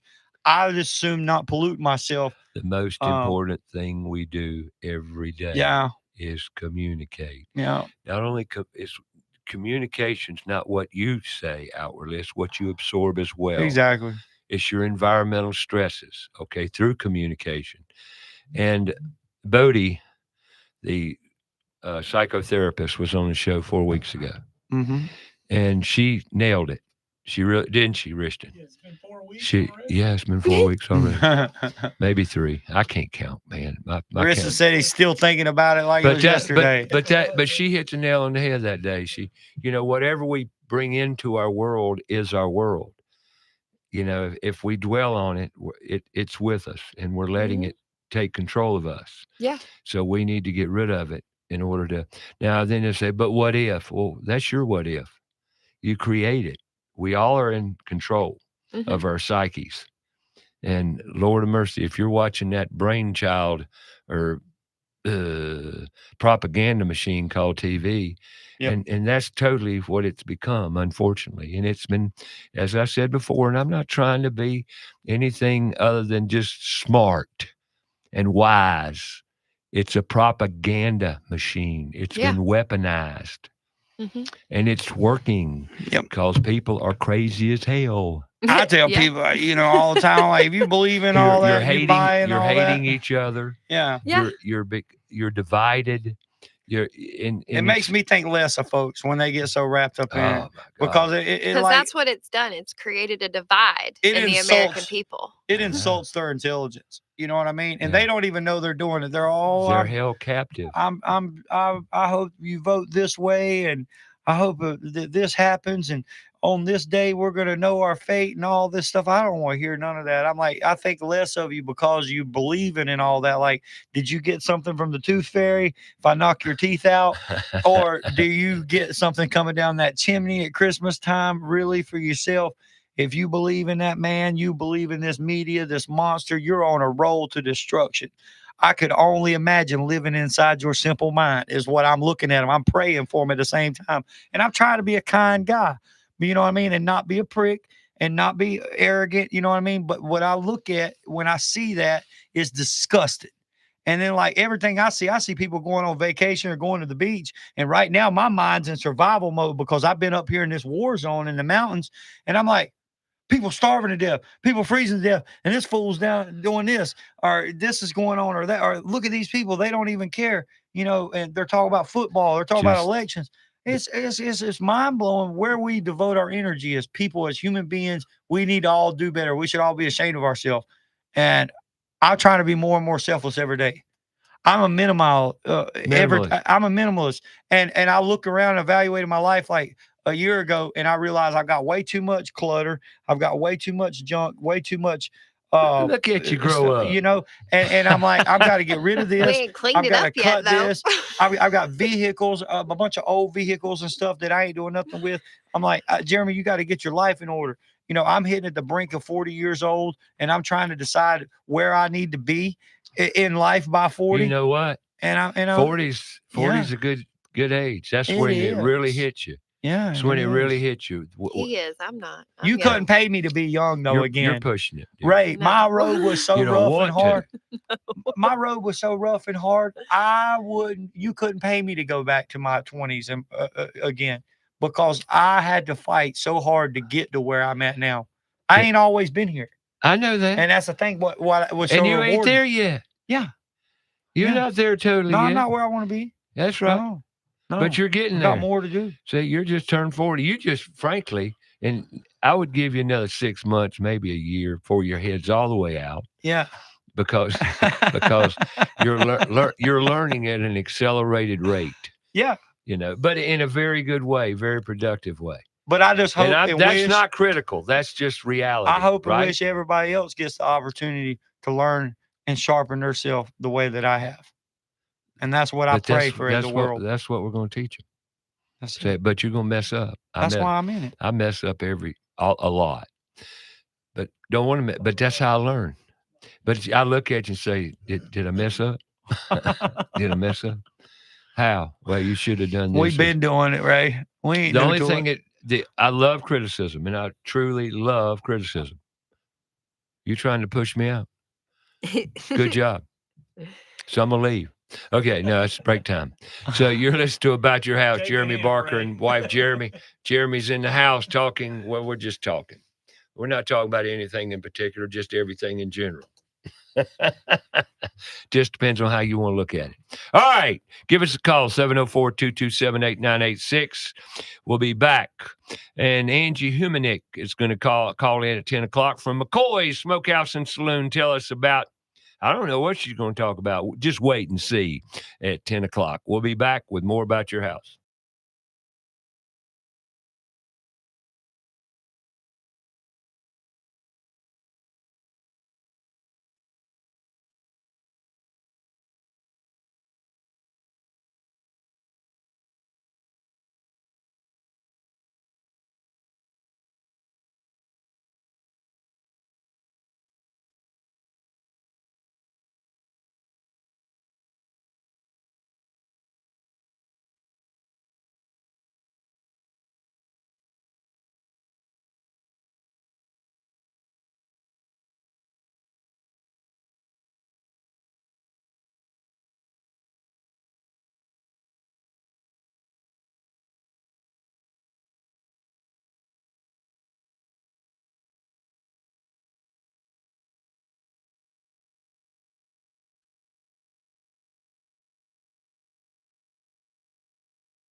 Go to our Facebook page, About Your House Radio.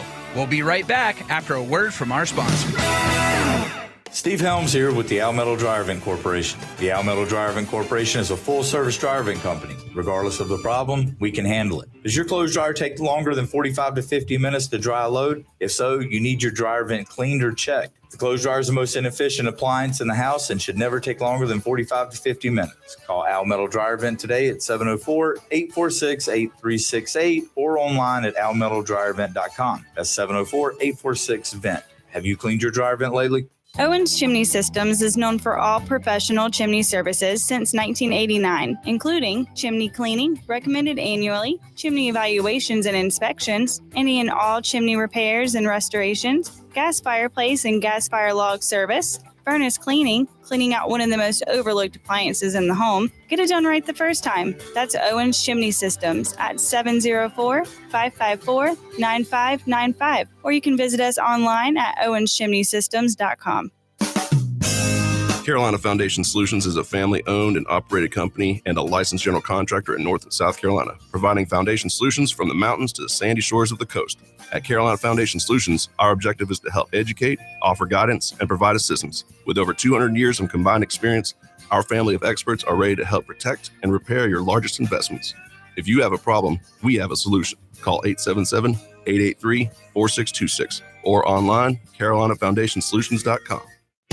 Have a comment or question for the show? Call us 704-227-8986. That's 704-227-8986. Now, back to the show.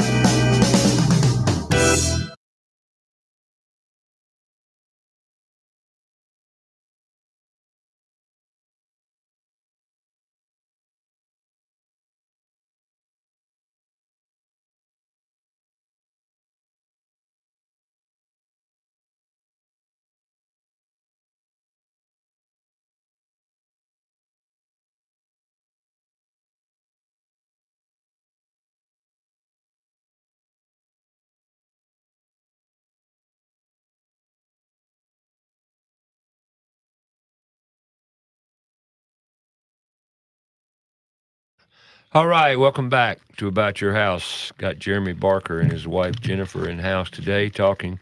Well, he spent a lot of time in the mountains of North Carolina on the recovery mission, and great stuff and what have you. And he's just we've been talking about that as well as what he does. Jeremy's very active with the NTSA. What's the NTCA. NTC? All the organizations in tile. National Tile Contractors Association, NTCA. Right. Is there a chapter here in Charlotte? Yeah. Who heads it up? It's a national thing. Yeah, it's like a national But thing. they don't have like, a chapter. They've got like sub chapters. Y'all have monthly meetings or anything? No. Okay, well then, okay, so it's not. There's no active chapter here in Yeah. Charlotte. Okay, Yeah. I wish there was. Me too. You know, and that's another Coming thing. soon. Might happen in the future. Well, you know, going back to the Nary thing, we got a caller. Mr. Otero. Okay, let me talk to Sam. We'll go into phones and we'll go back to there. All right. Good morning, Sam. I'm wonderful. How are you doing?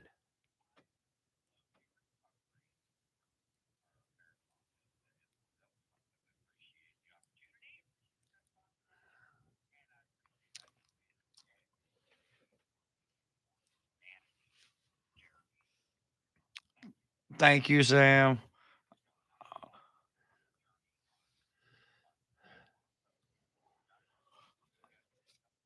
I'm happy to serve, Sam. This is what I was here to do. So thank you, man, for realizing that. It means a lot. And I was watching along as you and Ray was out there the other day, and when I seen the videos, it kind of made me jealous. I wish I would have been there with y'all. If I was a day late and short on notice, and next time I will definitely be there. But I appreciate everything you guys are doing. Just to see y'all. It was exercise. Seeing y'all do it is everything. It can be done.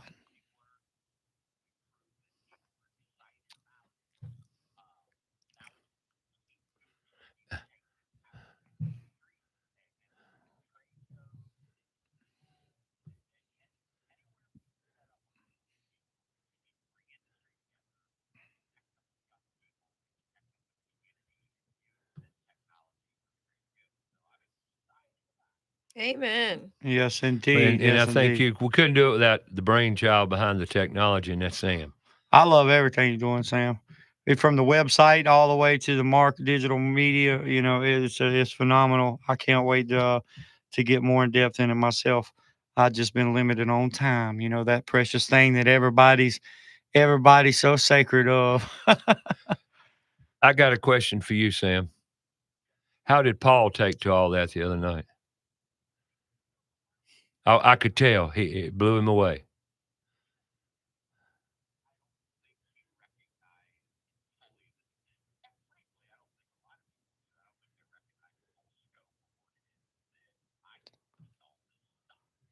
Yep.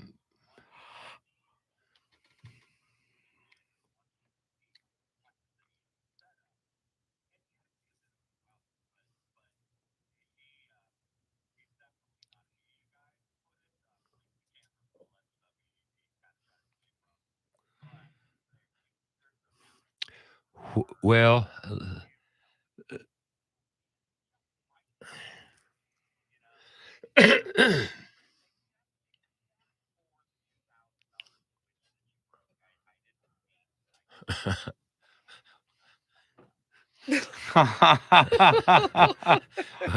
now and you wait to now to tell me. Oh yeah, I get it because I don't know what switch I had in my hand. I said, man, I handled so much that day. I don't know what the heck I could have broke. I could have broke a lot of things actually because I moved about everything on the floor. So and If you that's ain't okay. tearing up stuff, you ain't having fun. But that exemplifies teamwork and a mission. And that's another concept we need to teach the kids because you get them in a group, they don't know what to do. And it's called leadership roles. I don't have to be told what to do because I was taught what to do. Mm-hmm. It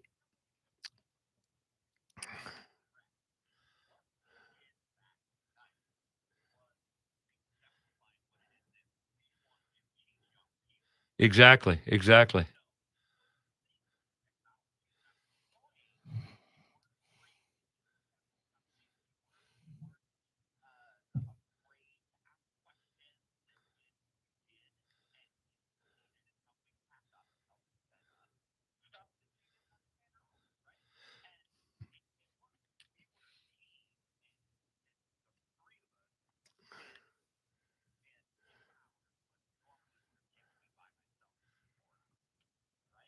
Right.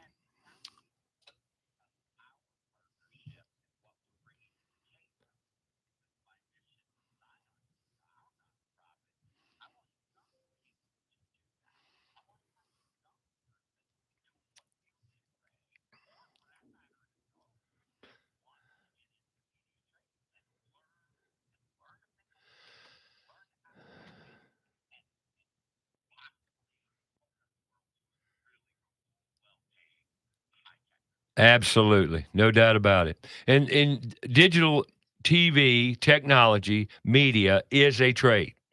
In today's world, and that is a trade, just like gaming can bring you cash stream, nowadays with technology being what it is in entertainment.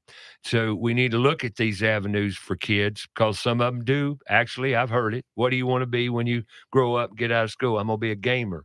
What? What? Well, folks, honestly, as crazy as it sounds, there are professional gamers out there. Oh, yeah. Making big bucks. Oh, big money. And digital edge. Sam, I'm going to say this. I met Sam, I don't know how long it's been, maybe a year ago, maybe longer. I don't know, but it's been short lived in relatively speaking. And there's so much, Sam, you're amazing with the talent you have. I put a disappearing stairway in Sam's house last Saturday afternoon, and while I did it, he practiced. He's a musical buff too. I mean, he knows music, plays guitar, sings at church. He's Sam Guitaro. got a band. Yeah, Sam Guitaro. There you go. That's the Sam Guitaro. Now we're speaking to Sam Atero now, but Sam Guitaro's the guy. But anyway, beautiful voice, knows music, knows technology, knows website, knows internet, but neither he nor I can take what we have and sell it. Now, this is a plug. We need a marketeer to take the concepts the foundation of what we're building around children in workforce development and help us market it and get it out there. That's what we need. Tell me. Well, please do.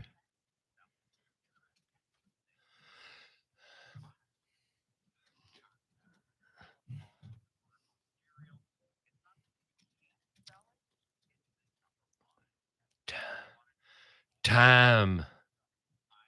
Time is precious, as we know, but the other issue is just getting people to actually stop and look and listen to what it is that we're doing. I Right. can't tell you how many times in the past 2.5 years since I've developed this thing that I put out the proposals, put it out there, and I get rejections before people even watch the little 7-minute video. I can tell they didn't even look at it before they said no or Short objected. attention spans. And I'm astonished by that. Yeah. I'm astonished by that. And they're, well, I don't have time. I don't have time. It's 7-minute video. Take a look at it. If you don't get it after you took a look at it and you don't want to be a part of it, okay. But I don't understand that mentality. Well, and it's frustrating. But we'll get there. Lazy. I agree. We'll get there. And I appreciate everything you did and what we're doing together. And not only together, but Sam can do this for any major corporation, presentations, events, or whatever. If you want anything in media part of it, well, Sam's your guy. Oh, I appreciate that. Actually, all this not-for-profit stuff. Obviously, we've For got the greater plans to good of generate money, humanity. but it's not. But that's what I do for a living. I do all this stuff for like corporate events. Like I've done Wells Fargo at the Night Theater. I've done stuff at the Mint. I've done stuff at the Revelry. So that's what I do for a living. And can I tell people my website if they want to come in and support us? Oh, no, you can't. No, absolutely. Please do. Oh, it's ateromedia.com. There you go. Etero media.com. And anybody listening out there that wants to donate to the cause too, with puttoolsinschools.org, all you have to do is go to puttoolsinschools.org. At least go there, see what we're about, and seeing how you see how you can help, because it takes a village. It takes a village. And I'll tell you what, Ray, the other day, that was exhausting and it was long and I get all that.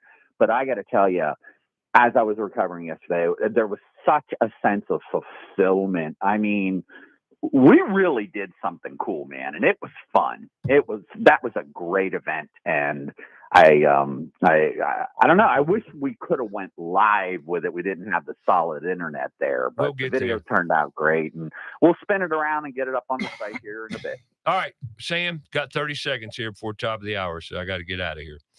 Awesome, dude. Hey, Jeremy, God bless y'all. Yes, sir. Thank you, Sam. You Thank have you, a Sam. wonderful weekend. Appreciate you, brother. That's the plan. And we got to Thanks, talk man. about your handrail too. You stained yet? Yeah. Next week, let's get together. Okay. Talk to you. Bye. And we're going to take a top of the hour break here. Hour number 3. Angie's going to call in, hopefully, from McCoy's Smokehouse and Saloon. They're up to something on raising and supporting. So we'll hear from her and much more next hour on About Your House.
There we go.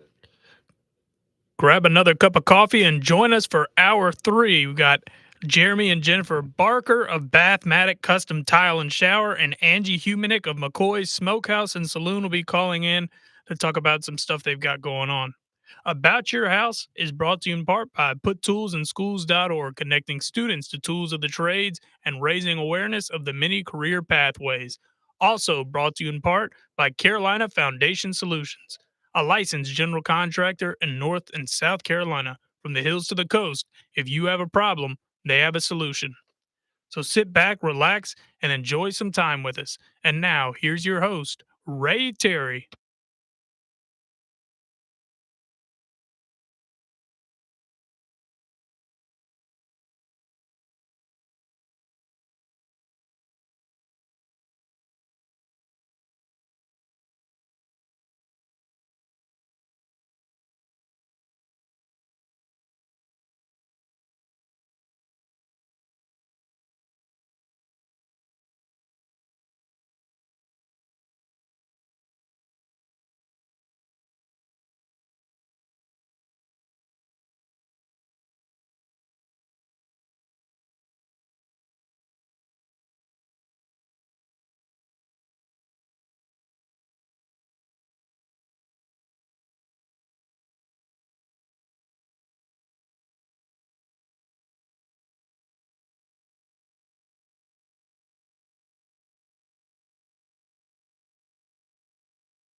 All right, welcome back. Let's go to the phones, talk to Angie. Good morning, my dear. How are you? Hi, Ray. How are you today? I'm great. Hope you are. I am, thank you. Talk to me, girl. What y'all doing? We're over here just smoking up some meats, getting ready for the pregame concerts. You know, the concert tonight and the games. You know, Right. we're Flavor Meats Fun. McCoy's Smokehouse and Saloon. Angie is a shift manager at McCoy's. And y'all got some things up your sleeve on raising some bucks and supporting the community, do you not? We do. We've been doing a lot of things. You know, we've been fostering that restaurant for the Western North Carolina to help, you know, her and her employees with everything that happened down there in Asheville. So we're doing that until the end of the month. What place? And Bring that up. Talk a little bit about that. so Rosabee's was a restaurant in Asheville that got destroyed by the hurricane. And she's done so much for her community down there. And so we wanted to kind of help. We wanted to help someone in the service industry, you know. There was so much help going out to the other things, and we just didn't have the ability to store items to take down there. So we thought, well, let's just kind of help the service industry and foster a restaurant. And so that's what we've done. And we were selling swag bags, which we sold out of. They were very popular. So now we're continuing to take cash donations for the efforts. And we'll be giving that to her at the end of the month to support her for that. But on another note, we've got some other things in the works with our veterans, you know, with Veterans Day coming up and the Owners Gym and Register, they really care about our veterans. So we do this silent auction every year for Purple Heart Homes.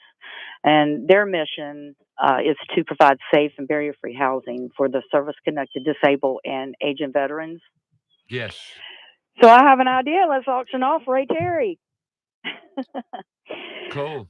I don't know. Would you be willing to maybe offer the opportunity for someone to be a guest on your show? Oh, sure I would. Somebody wants to buy time with Ray Terry. Yeah, how fun would that be? Yes, indeed. It's a sought after item. Let's get them selling. 30-minute I'm game. segments. I told you I'd do whatever I needed to do to help. So what we can get. What's your idea? So basically, what we're hosting is the silent auction that's going to be held on Sunday, November 10th from 1 to 5. And people will come by and they're going to, you know, it's just a silent auction. So they're going to bid on different items all day. Okay, I got it. And so one of the items will be, you know, a spot on Ray Terry's show about your home. Now, let's clarify what a spot is, okay? Because, you know, we're on 3 hours. So I'm willing to give an hour. Okay. An hour of About Your House radio to someone. Now, but we've got to explain it's not an hour where you can come on and it's not your radio. Okay, No. you're not going to come on here and be belligerent or critical, but it's an opportunity if you've got a son, a daughter, you, or anything else, and you've got something to offer. Hey, sign up and bid, make some money. Yeah, and I'm glad to do that. Glad to do it. More than happy to do it. I love getting people on air that want to be on the radio and are afraid of it.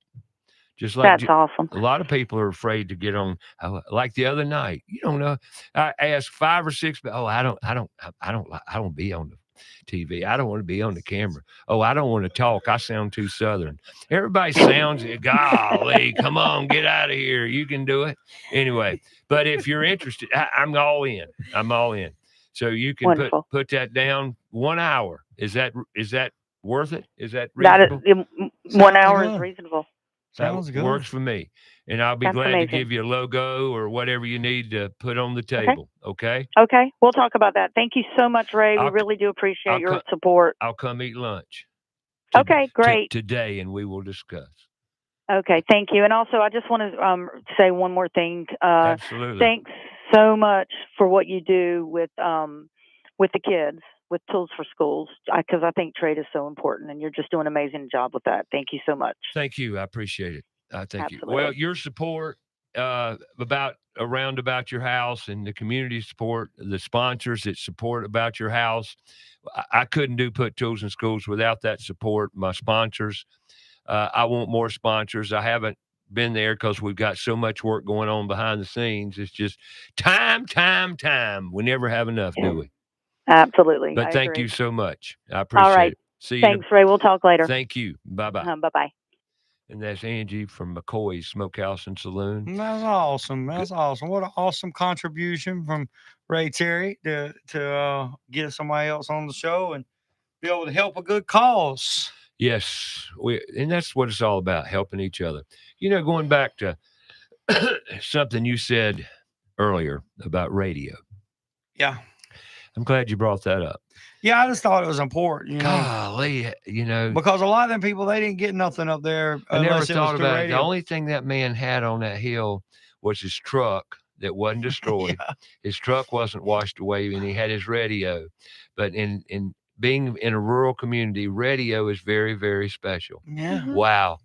And that, I wish this is something that I wish would come back, and that's community radio. Well, the thing is I was riding around like on my way out one day, and I had their local radio. They got a real good rock station. I can't call the name of it. I should have wrote it down. But I'm listening to it out there, and they played, a couple good hair metal bands, and then a 70s rock band, and then they hit a 90s alternative band. I was like, I like this. But between every commercial break, they was running, hey, so-and-so's got a food truck down here on Swananoa. This person and that person's got here in Yancey County is giving out supplies. They were telling the people where to go and get things. Hey, this operation over here is doing this. Samaritan's Purse is here feeding people. So-and-so just got their shower trailer up. They're down there in the parking lot of the Roses. They got showers down there. They bring you laundry, bring you a fresh towel. If you don't have soap, we got soap down here. Come down here and do this. And I'm listening to this on the radio, and they said, all right, we got your Van Halen coming right up after this break. And then he would talk about, hey, this is so-and-so with Samaritan's Purse, or, a commercial. And then it would go right to that Van Halen. And then it would be, back to the commercial, and just, the radio DJ talking like me and you talking. All right, people, free sleeping bags and generators and heaters at this location. Get down there. Temperatures are dropping. And I'm just listening. I'm thinking to myself, we are losing radio to the digital world. And then I just reflected on that old man up there on the hill that had the drop cord. He chopped the ends off his drop cord, skint that wire out, went into his dash, turned them wire nuts you was talking about, Right. and run it out through the under the dash, and then in there to his house, to his big stereo. He probably had some old, you know how stereos was in the 80s and 90s, yeah. with the console in Big the middle, old with speakers. the big speaker. He had them hooked up, and he was just jamming out. And he's out there, and after I left, he had heat. He's got his radio. He's got his cigarettes. He's got his dog. We got plenty of water. I dropped him. He didn't want no regular food. He wanted MREs. He seen my MREs that I was giving out. He wanted MREs. Oh, yeah, I remember eating them in Vietnam. This, that, third. So I give him a whole case of MREs. And, so where'd you get the MREs? They giving them out supply centers up there. Oh, really? So when I go into a town, I give it to awesome. a supply center. Where do they get our military supply that? Oh, no, there's just private people just Private? buying them. Yeah, you can Okay. buy MREs. Okay. Yeah, and I mean, there are all kinds of flavors that was being I know. circulated. I remember. But the thing is, Spaghetti. Yeah, I know. but the thing is people I was in the National Guard for 11 and a half years. I'm very much aware of MREs and all that. But I just look at the basics of what we've lost as a society with, the way that our phones have taken away and our televisions have taken away what radio used to serve as. So Right. I see that as such a beneficial thing. And I'm so thankful that Asheville and the surrounding areas was broadcast, and all the radio stations, like, kudos to them for doing what they're doing. You know what I mean? Because some of those people wouldn't have had no communication about what's going on. Because you think if you're cut off from the outside world, you yeah, there you go. You got to have one of them to open up. But if you're cut off from the outside world, you don't know what's going on out there. If your road was washed away or your bridge was washed away, you're just in there. But if you tune into the radio and say, oh, well, if I could just make it down here to this place and that place, I can get supplies, everything I need. That's a lifeline. You know what I mean? If they take radio away, We're Right. all done. So I'm You know an what that advocate is? for radio. Open an MRE. Yeah, opening Yeah. a can. That's a Ray's can got opener. his can opener out in They here. called him a P38. Yeah. You know. Yeah, Here it is. Well, he's got it. it's right here. So he can eat It's MREs. but see, I can open a can anywhere I'm at because I've had this for a long time. Yeah. It's been 40 years. Since back in Nam. No, well, actually, it was the end of Vietnam. I quit. But see, in every he cut box, his way out of every the jungle. box of MREs, you get like 3 or 4 of these in the box. Yeah. Yeah. Yeah. I mean, it's just it. But the thing is like what's funny, survival is there's 2 things natural. you're never going to be without: a can opener and a corkscrew. Corkscrew. Yeah, you better have one. I've learned that earlier. You never go out on a date without a corkscrew. I don't drink Never. wine. Well, you don't. I don't either. Well, but you get where I'm coming from. Yeah. Oh, there have been My many, girlfriend might, I guess. There have been many times where if I need a wine opener, I ain't got one of them either. I'm telling you, man. So you carry a wine opener and that can opener in your pocketbook. I promise you, there's 2 wines. I am the wife. There is 2. He just didn't put his foot in his mouth. There's 2 corkscrews in the glove box of the Sedona out there, and it's a good weapon. Well, it can, but that's being resourceful. It can be. I stabbed him in the eye with a corkscrew. Well, no, I watched Denzel Washington kill a guy with a corkscrew on the movie. Lord. So it must be true then. It's true. Yeah, it's true. That's right. You got it. Oh, Jab him straight in the jugular. No, I don't know why we got off on that because I showed you my. But yeah, survival is something that we all need to have, and life skills is something we all have. And like, the way the kids are different up there, like I definitely want to go back and work with some of the kids, but I've seen, 9, 10-year-old, I've got a 12-year-old son that's real talented and crafty. He will work with his hands. Because you've shown him how. Yeah, but I've seen other kids up there that remind me of him, in ways, that I can't describe. And I've seen kids carrying their weight and helping, you just ride through these places and you see the family in the yard and they're cleaning up what they got, and they're trying to salvage what they got. They're eating what they've got. They're doing what they got. Some of these people ain't showered in days, weeks. All right, let's talk about currently. And Yeah. I don't know what you know, but we'll find out what you know. What's in demand right now? What do we need to stop with, and what do we need to continue with? Right now, supplies are being turned away. They have an excess of amount of supplies. Definitely no food. The blanket things got out of hand. Heaters and generators, that's coming to an end. It's in a phase 2, phase 3 efforts at this point in time of revitalizing structure and getting people back established. Shelters.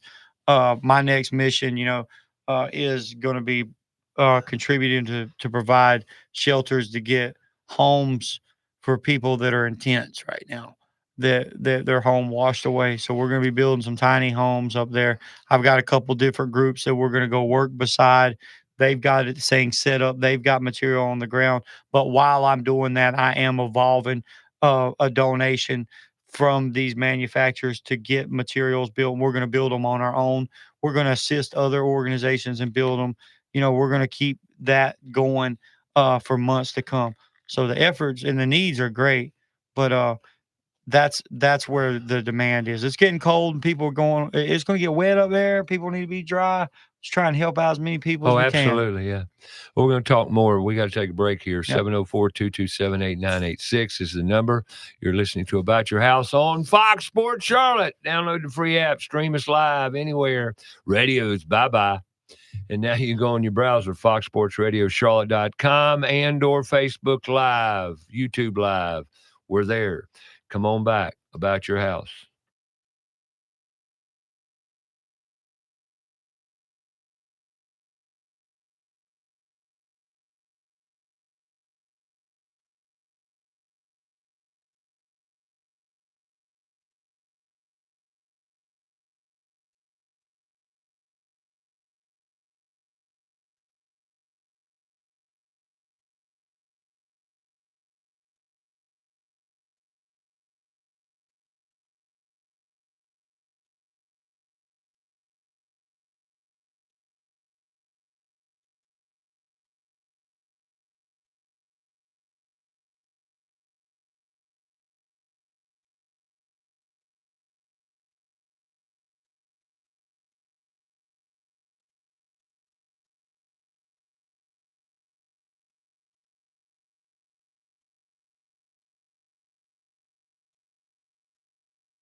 page About Your House Radio. We'll be right back after a word from our sponsors. Hi, Roddy Player here with Queen City Audio, Video, and Appliances. Do you ever wonder how a local, family-owned business can compete with the big box national chain stores? It's simple. As part of North America's largest buying group, we have over $15 billion in buying power. We buy products at great prices from more manufacturers than any chain store, period, and we pass those savings on to you. So buy local and save more at Queen City, where you'll always find the right product, right price, and real answers guaranteed.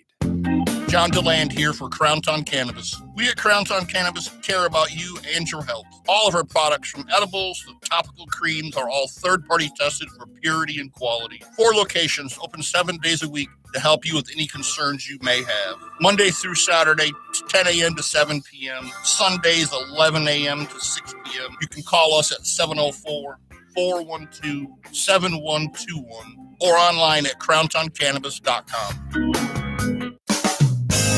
Carolina Foundation Solutions is a family-owned and operated company and a licensed general contractor in North and South Carolina, providing foundation solutions from the mountains to the sandy shores of the coast. At Carolina Foundation Solutions, our objective is to help educate, offer guidance, and provide assistance. With over 200 years of combined experience, our family of experts are ready to help protect and repair your largest investments. If you have a problem, we have a solution. Call 877-883-4626 or online, carolinafoundationsolutions.com. The professionals at Kilo Exterminating Company have over 70 years of experience in pest control. Throughout the years, they always pride themselves on maintaining the highest standard of quality and customer service, with every technician being state certified. And moisture readings are standard with every inspection. Their top priority is ensuring your home is free from pests such as ants, mosquitoes, termites, and any other pests wreaking havoc on your home. That's Kilo Exterminating at 704-333-9855 or online, kilo.biz. That's 704-333-9855. Have a comment or question for the show? Call us 704-227-8986. That's 704-227-8986. Now, back to the show.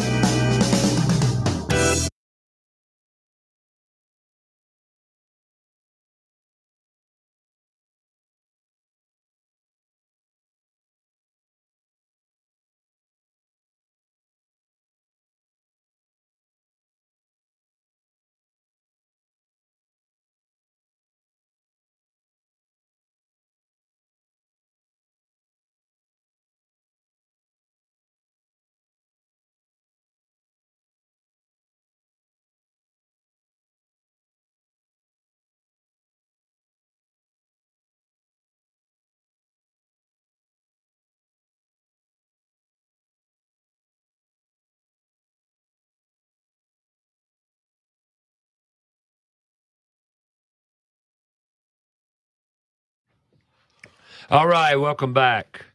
During the break, you want to mention the help that Oh yeah, I was just wanting. you've had support. Yeah, You know, I just wanted to take a minute to thank everybody that's followed along through my journey and with the relief efforts. You know, if you've contributed to the GoFundMe, you know, or if you've donated personally, or you know, you made a contribution, like you know, my company Illuminish, my boss Bill, Bill Jones. He's been so generous through this whole thing. You know, he donated the funds and paid for me to have, you know, a rental vehicle to pull equipment and to make supply runs. You know, Todd Compton with Compton's Automotive for the Compton's Automotive Rescue Vehicle, you know, letting us use that UTV, and just all the support in the community. If you share my posts, if you supported, donated, if you prayed for my safety, I appreciate you from the bottom of my heart. I'm grateful, you know, beyond words that I can describe. My cup runneth over. It's such a blessing to have such good people in the network, and all this, you know, just stems from working with good people and keeping it real all the time, and people knowing who I am, because I am transparent. I ain't got nothing to hide, and I've been able to help so many people in need, and I'm going to continue to help people in need. All, you know, based on people's support. You know, like I just sat here texting back and forth when we started the show this morning with my good buddy Aaron Foster at City Electric. He's gave us he's selling me the wire at cost to go do that generator. This fella, he's been living off the grid for 35 years. Hooked up with Appalachian Hope Disaster Relief, and they had a need for people to come in and clear these 400 trees off his driveway. Went up there, met Mr. Dean Campbell, and found out he's an electrical engineer that has been off grid working on his own power station, his own water supply. And during the storm, the trees come down. They took his generator lead wire, which is a 2-aught wire, 100 foot times 2, and the conduit, ripped it, stretched it, and then the excavators up there cleaning the trees up, they finished it off. So me and my electricians, we're going up there. We're going to install a new conduit, a new run of cable, but this runs from a creekside generator that runs his 200 amp service. And he's just an awesome fella, going through prostate cancer, had his prostate removed, going through chemo. He's a real mountain man. I mean, just an awesome human being. But just using the network and social media has been so vital to me. And people don't know what the power of radio and these social media things and these meetings with NARI and all this networking and putting tools in schools. And what I do as a national sales rep and technical manager, plus a North Carolina contractor, all that means to me because it's vital in my resources to be able to go and help more people and to do what we're doing. And I just want to say thank you to everybody. Appreciate Illumini standing up behind me. They know how hard I work for them, so they're always behind me, and we're always pushing to keep people in the light and never in the dark. Illumini is going to be a light and a candle and a beacon of hope for everybody for more to come. Just stay tuned. But thank you, Ray, for having us on today, and and letting us talk about what's been going on up there. And if anybody wants to help and support, just reach out to Ray or myself, and we can get you in the avenues of doing so. One thing I can say, since this has all happened, born and raised in Charlotte and part of the community for so many years, it's really shown me the true value of love, community, and being neighbors. Mm-hmm. And unfortunately, it takes catastrophes to pull that out of us. It's just like everybody in a family. They don't see each other until if you come to a funeral. Yeah, you know exactly. what I mean? And it's sad. It is. And I don't know what it's going to take to pull us back in line. Well, it's crazy because I grew up with my cousins being my best friends. And now you have cousins that don't ever see each other or know who they are. Right. I know. We've all turned that way. Not Riston, you my cousin, man. You come hang out with me anytime, man. We all fam in the club. But we're all together in this, and that's another thing I love about helping kids in community is when you get a group of kids together. I don't care what race, what age, what gender. I don't care. It's all together. We're all there together. We're all one, and it's just storing unity. It's just a beautiful thing. And what's so fun is we're all learning together. Mm-hmm. I'll teach, but I can't teach unless someone's learning. Mm-hmm. That just is empowering for me to empower other people to believe in themselves. Very important. Because it works. Yeah. It changes psyches, man. It changes consciousness. It changes everything. And it's out of love. Yeah. Well, that's my calling in life. And I've already figured that out, that I need to influence and show love and, encourage others to believe in themselves and to love themselves, no matter what, your disability, your handicap. I'm fighting all kinds of it. You know what I mean? And, the bottom line is it does take money. Yeah, I do. I know. Yep. But it'll always work out if you're doing the right thing. Mm-hmm. It'll be there if it's the right thing. Yep. And you got to believe, and you got to have faith, and you got to believe in each other. And that's what's missing somewhat in our culture today, is that belief in each other. Yeah. Because of the division. Or the belief in God, period. Yeah, or the belief in God. And I don't know if you know, but both of Jeremy's grandparents are preachers. And when I first met Jeremy, his grandma told me, she said, God told me he was going to put a jewel in my grandson's life. Well, how do you know? My maiden name is Jewel Ray. Right. And so she knew when from the moment she met me, she said, "You're going to be in my grandson's life for the rest of his life. You're his partner. You're his life partner." And then she said, the second thing she told me, she said, "God told me my grandson's going to be a preacher one day." And so I know that that's Jeremy's calling. Right. Is to and it may not be in a church. It may be a different way No, of there's preaching. ways. I am a preacher. Well- I'm a preacher of all things good. Yeah, I know. I'm the Billy Graham of tile around here. If you want to know something, just call me and we'll get it worked out together. If you want to network, I'm going to help you. That's what I'm preaching. That's my message. Well- Everybody help somebody. If you can't help somebody, help yourself. Yeah. It's another. I'm a philanthropist. Honestly, it's another way of ministry. It's a ministry. It's all Yes, awareness. I've gotten a lot of calls over the years because of the radio show. Yeah. And pastors and ministers and clergy, call it what you want, said, "Ray, you've got a ministry. You don't know it, but you got a ministry." Same thing. Yeah. You know, I don't care who you are if you just help humanity. God put us on this earth to help each other, and that's the bottom line. That's it. We're all creators. We're all healers. We're just not in touch with it. And, we need to work together to love, to care. And love's about compassion. It's about empathy. It's about just downright caring about each other and not all about yourself. They've ruined us for thousands of years. They've been influencing us. They've ruined us and washed our minds. Yep. We need to get back to the basics. Subliminal messaging. Well, I've said it, and I don't mean to sound all crazy. That's why and I do stuff. everything opposite of what Yeah. people do. If everybody else is doing this, I'm gonna do something opposite because I feel that I'm safer going the other direction than following the crowd. Oh, I hear you exactly. Well, that's one thing about us. We don't like many of the rules. Yeah. I don't like all the rules. You know why I don't like all the rules? They insult my intelligence.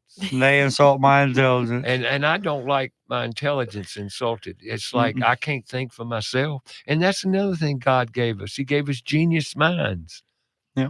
And we're all unique by design. We're all critical thinkers, but they take it away from you in our education system. Why? Because they don't want you to think. Why? Because then you can figure the crap out. And they win. You become codependent. They teach that in our schools. Codependency. Mm-hmm. What am I going to do now? Think. Look around you. What needs to be done? Oh, you mean this?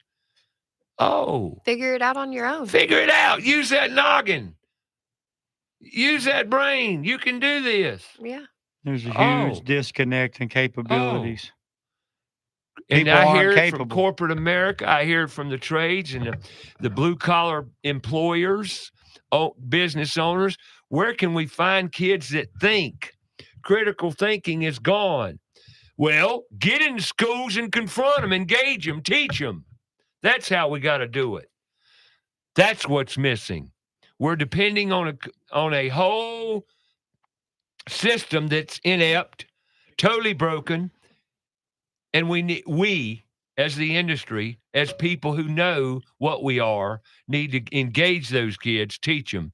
Because I told you earlier in the program, 34 kids last week, not one of them knew what the construction trades were. Yeah. They had no idea. And let me name a few for you, because you're using it as we speak. Electrical, HVAC, plumbing.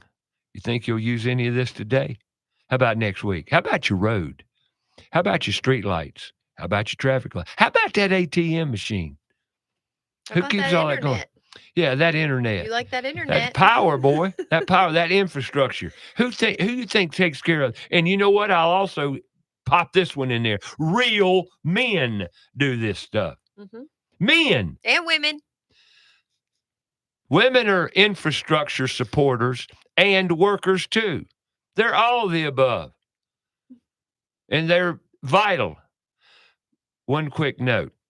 Yes, Thursday night, talking about women in construction. In 1990, women were not in construction per se. Today, they're controlling a lot of it. They're controlling a lot of it. Mm-hmm. The predominant leaders of the construction industry trade associations are women. Good, bad, indifferent, you call it what you want, but they're women. And why? Because they get things done. Absolutely. They get things done. So there's opportunity for all. And you ladies out there, you make killer welders. Welders. Mm-hmm. You can make, and if we could teach our youth, students, how to do all these things they would enjoy doing.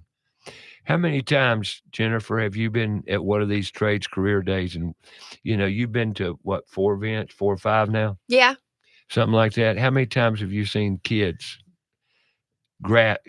embrace it, engage it, and they light Every up? event. They light up. Every single event. Because It's what keeps me coming back. they've never held a tile tool. They've never cut tile. They've never done anything of this nature. I love watching the boys do it, but I get a even bigger kick of watching the girls. And I got to share this story again. I was at, I think, Parkwood High School, Piedmont last year, and there was this young lady out, and I watched the kids. And some of them just kind of stick out and glare. It's like they light up. Mm-hmm. And this one young lady, she'd go from each trade, and I asked her, I said, what do you want to do when you graduate? First time I asked her, she said, well, I really would like to go into the trades. I said, Mm-hmm. well, what rings your bell? She said, well, electrical does, but I like carpentry too. And the fact she said 2 of them, I said, oh, wow. I said, well, carpentry's over there. This is electrical here. But then I saw her over your table. Mm-hmm. And then she was cutting, and she said, I like that. Mm-hmm. I really like that. I says, Well, well, girls love seeing Jennifer out there and playing with tile. I really like that. I says, well, what's stopping you? She said, well, I'm going to be honest with you. My mother wants me to go to college. Yeah. I says, well, darling, you got a choice to make. You got a big choice to make. But let me give you a little help, if I might. None of my business. You do what you feel like you've got to do in life. I'm not here telling you, but it's your life, not your mama's. Yeah. It's your life. You're the one that's got to be happy and content getting up every day and doing what you do the rest of your life. Is your mama doing it for you? Is she going to be there for you? No. You need to live your life. She can't. Now, she wants the best for you. And as I speak this story here, I know every parent out there wants the best for their kids. Mm-hmm. You got 2 of them, Mm-hmm. and you want the best for those boys. Absolutely. You bet you do. But do you guide them? Do you tell them? Do you cram it down at what they're going to do, what they're going to be doing for success? No, I can give them love, advice, and try to steer them in the right directions, or give them as love many. them the way through. Yeah. But so here's this young lady that really wants to work with her hands. And you know what? Most kids do. They just don't know it. I'm not telling them what to do or pushing them in any direction, but I'll sure show them the alternatives that they're not being shown in our education system. And that's the sad part. And people may say, listen to me, I talk about it too much. Well, have you called an electrician lately? How long you got to wait? And then when he gets there, you're going to pay for it. Absolutely. So there's success, money, and a tremendous cash stream in the trades. Tremendous. Oh, absolutely. And you can be self-employed. You can get a job right out of high school. I just wish like normal people, people that are having work done on their house. You just said normal. What the hell is that? Like non-skilled trades people, okay, like just like homeowners and stuff that are getting work done on their house would do a little bit more research into the trades themselves. Because Jeremy and I they go on TV and YouTube University. No, Jeremy and I are part of all these groups on Facebook and about tile homeowners getting work done in their house and stuff. And You wouldn't believe the amount of homeowners that come on there and complain about the price of a plumber or the price of the electrician, or why does it cost me $300 to get a faucet put in? Let me tell you. Like, it just blows my mind. Let me tell you a story that you'll appreciate. Last week, I went and looked at a $2, $3, $4 million house up on the lake. OCD contractor, two of them. A neurosurgeon is building this house. His chief cook and bottle washer, because he's OCD and he knows construction. He was raised on a farm. Okay, enough said. Well, he took me. I went up and looked at this bathroom. 6 bathrooms. 6. And there was no tile done yet. No work. It was all ready to go. And I said, who's doing your tile work? Well, I was going to talk to you about that. Do you know a good guy? I said, yeah, I know several. Now, please don't take offense in what I'm about to say, because I know y'all busy, and I know the circumstances behind this house. And I said, I got a name for you, and I sent him Kyle Teeter's name. Kyle was 20% higher than the other 4 people he talked to. 20% higher. Who you think got the job? Kyle. Kyle got it. And he got it because he said he's good. You're going to pay for quality. Talk to your mic. You're going to pay for quality. But I told him, I said, well, Kyle's meticulous, and he knows the product. He knows the industry. He knows what he's doing. Yeah. And I said, call him and talk to him. And he said, in conversation with Kyle, I knew immediately he was going to do my work, because he knew. He had brought up in conversation a lot more of what I needed to hear than the other 4 that came up and looked at it. And there's your difference right there. Yeah. And he said, and I'm willing to pay for that because of all the issues I've had with stupid on this house. And this house is just magnifico with details and stuff. And it's very contemporary, very top drawer, And I said, and he's OCD. And I said, Kyle's your boy. I said, and he will do a great job. And, it was the same thing. He knew in speaking to Kyle but now, was he willing to pay that extra price? Well, I'm telling you as a homeowner, not me as a homeowner, you as a homeowner, you need to do more research. And if you're shopping price, you're messing up. Absolutely. You done screwed up. Because especially with bathroom. Oh God. It's quality over quantity. People call me all the time. They say, man, I want you to build me a bathroom. I see your work online. And this, that, third. I get out there. I start looking. I give them a price. They're like, oh, man, I didn't think it was going to be this much expensive. I said, well, what did you think it was going to be? Bathrooms are the most expensive room to remodel in a house overall. It's where you need to put your most money in it. It's vital. But people don't understand. You've got 9,000 gallons of water going through that bathroom per week. Right. And that's just a single household. Sure. Like if you had more than that, like just imagine the amount of water that's going through that. Like there's a lot that goes into building a shower, not just making it look pretty.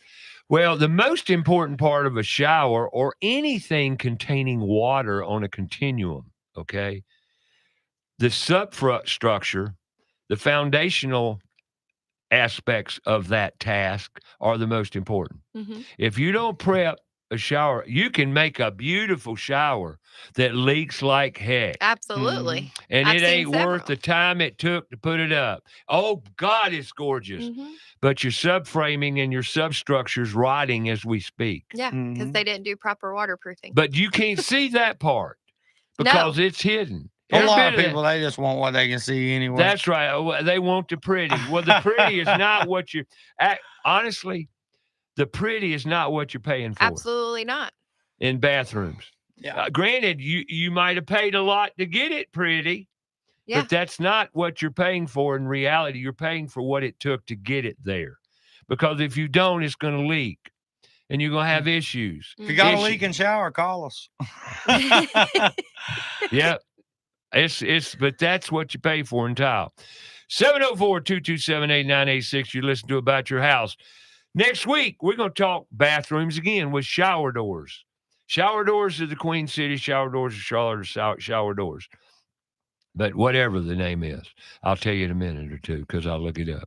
But we're going I know it's shower doors of Charlotte. I think that's the name of the company. I'm pretty sure. Spoke to her the other night at the NARI meeting. That Oh, matter of fact, okay. that's how we met her. And they specialize in shower doors. But we're going to talk about that next weekend. Right now, we're going to take a break. We'll be back to wrap this show up.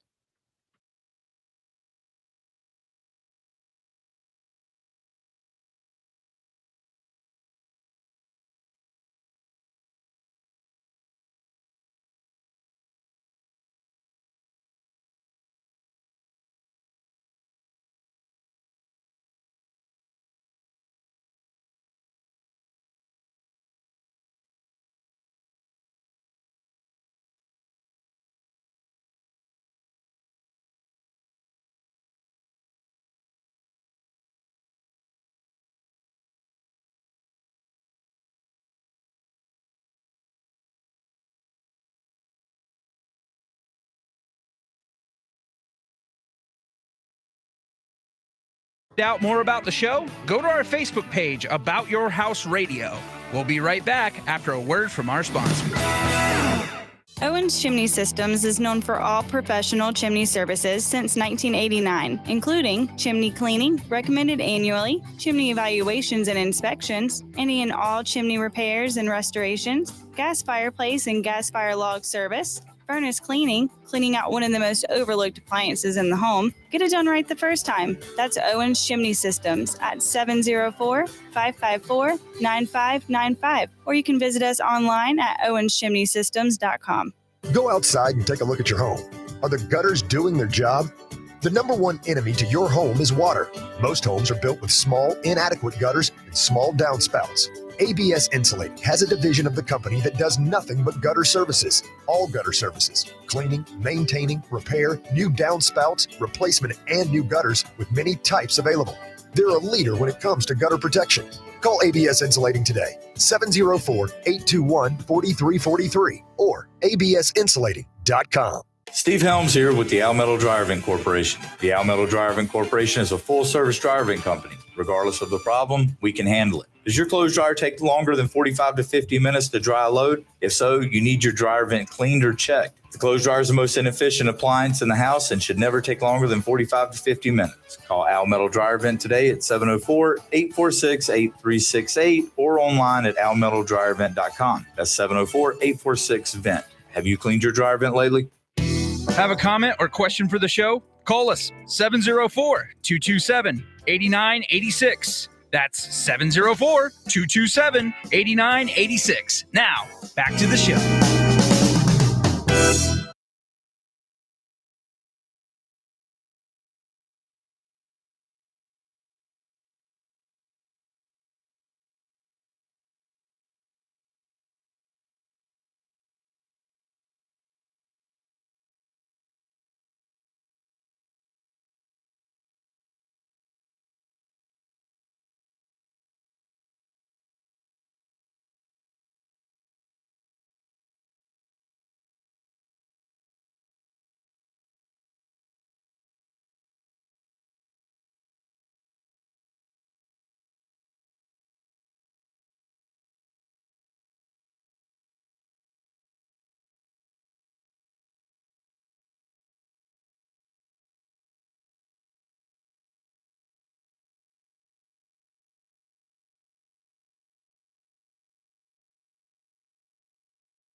All right, welcome back to About Your House, talking to Jennifer and Jeremy Barker, Bathmatic Tile and Shower. And before the break there, we're talking about, well, the cost of a bathroom. Cost bathrooms. Bathrooms are very, very, very, very, very, very, very relative to other rooms. Very expensive to do. And if you're looking for partial bathroom remodeling, a shower, a walk-in shower, a curbless shower, all of that stuff, you can call Bathmatic Custom Tile and Shower, Jeremy Barker and his wife Jennifer, and get on their list. How's your workload? Oh, we're just steady moving around. We're doing fine.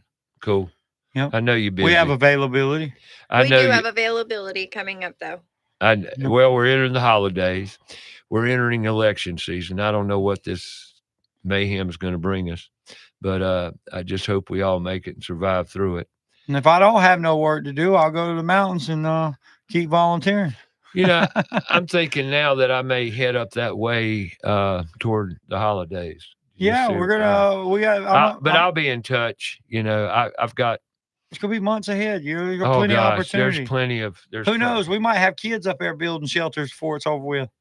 I hope so. That would be fun. That would be a lot of fun. Who knows where this is going to go? I know some Boy Scout troops. Yeah, are going to head up. Why there. not? And they've Why already couldn't been. we? I'm sure they've already been. We'll get industry to back us up, and we'll make it happen. Yeah, man. Get a bunch of Boy Scout troops and just have a jamboree on the hills, man. Yeah. Teach these kids how to build stuff.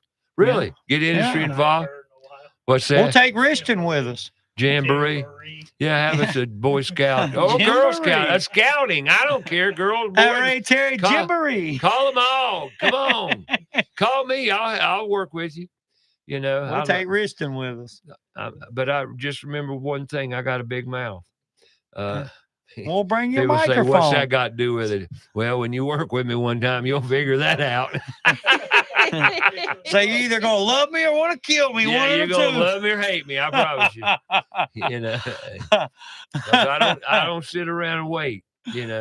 I love going to these organizational volunteer events, and you stand around for maybe 30 minutes, up front, and everybody's standing around wanting to know what we're going to do. I step forward and say, "What we come here for? What do you mean? What are we doing? Well, whatever it is we're going to do, let's get with it. Let's do it." I don't like. I hate standing around. Yeah, and waiting. We ain't standing around. Don't get me hurry up and stand here and wait. Yeah, no. What we come up here to do? Let's get with it. Something we got to do. Let's do it. Yep. Get with it. We got to go. That's why you got to carry an ADD person with you. It's like Sam was telling you. Well, you jumped right in there. Well, it had to be done. Yeah. You ain't got to tell me. Wait sank the boat, homie. Yeah, right. Wait sure. on who? For sure. I'm a renegade. I'm a blaze a trail. Yeah. If there ain't one, we'll make one. Yeah, right. Back to bathrooms a minute. Let's talk about the product lines. We always do when you come home. Cosentino. Cosentino and other Family Spain organizations, family business. Right. You're talking about if you want a high. Yeah, paneled goods, 4x8 sheets, solid surface 4x8, heck. 5x10s. 5x10s. 5x10s. You can make whole walls. Yeah. The only thing limiting you is the way you get it in and get it out. Well, see, they sell silestone for countertops, and then they got dectin for coverings. So any of it is a quality product. Yeah, and it's sweeping. And then there's Gage porcelain that's sweeping across the market. You got go like you said, you was over there at Cambria, for that event. They specialize. They got all their own stuff over there. Yeah, that's well. another big independently owned company. We got all these big distributors, all these big hitters, and Charlotte's full of it now. But the one thing is I want to speak out on I see where people's hearts at with all this that's going on with the tragedy in the mountains, and the manufacturers have really stepped up. I'm going to give a shout out to Frank Donahue with Best Tile. He's been nothing but a foot soldier.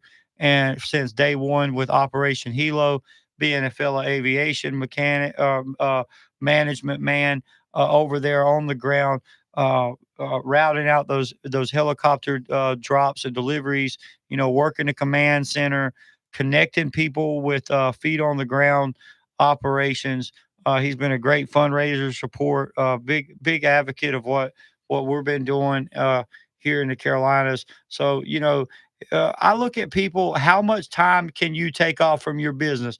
What did you commit What did you where did you contribute? And I'm looking at the people in the industry that have contributed, and I'm looking at the ones that have not. And that it's like people say, pick who you do business with, support those who support you. And that's what I'm doing right now. You know what I mean? The covering industry has been good, but there's still a lot of industry that needs to step up, just like they do with put tools in schools. Everybody wants to stand by and watch the ship sail down the river instead of jumping on that ship and riding out and trying to reach for greatness and trying to prove something for the greater good of humanity. They rather make their own money and smooth sail on their own journey and play in their own club in their own backyard, and it ain't gonna with work. their own ball. And God help those who don't support us, and God bless the ones that do. You know, Right and I'm on. just gonna leave it at that. But I love everybody. I know. I'm with you, brother. I love everybody, You right? can yell at them and say, but I love you. It's gonna be all right. Yeah. You hurt my feelings. I don't care. But the thing is like I'm an advocate. You can't take the truth. Like I That's said the before, problem. I am the minister of the coverings and the tile industry. And the people that I advocate for, and I do my marketing and advertising and I support them. They hadn't supported me yet. I'm taking it personal. And I might be wrong for that, but I'm just being real. I'm taking it a little bit personal. And you know why? And because that's where my heart's at. And you know why? You've been told a bunch of lies, haven't you? Yeah. That's what. And here's the bottom line. Bunch of promises. I'm going to summarize everything you just said. Actions speak louder than words. Yep. Don't tell me you're going to do something and then don't do it. By God, have mercy on your soul. I play by different sets of rules. We go back to that. But you remember. Yeah. I'm like an elephant. But you do the same thing because of your heart. You did it to me. You oversign up. You oversign up for stuff. And I'm not mad. Like we just said, I'm not mad. Oh, I'll make up for it. Don't you worry. I'm not mad. Just because I missed a commitment. You know what? With the kids, but I'll make up for it. You committed. Don't tell me you're going to do something and then but I'm by gonna tell God you not this. do it. I'm going to say this, and I have to. You committed to several things, but I knew where you were. Yeah. I knew where you were, and you were doing the same thing, just another place. Mm-hmm. Yeah. And your heart's bigger than your mouth. Yeah. Okay. Yeah. You commit knowing that you may not, and that's okay. But I'm telling you this as your teacher. You understand? I understand. That's all. I love you. I love what you're doing. God bless you, son. And we need more of you. But how old are you again? 39, 38. 38. Are you 38? Yeah.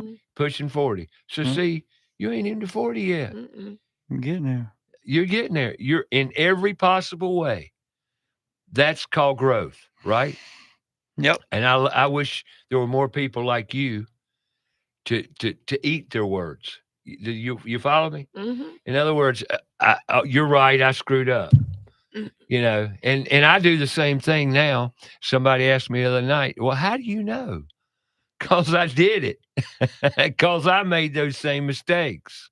Yep. And I had to embrace them and own them.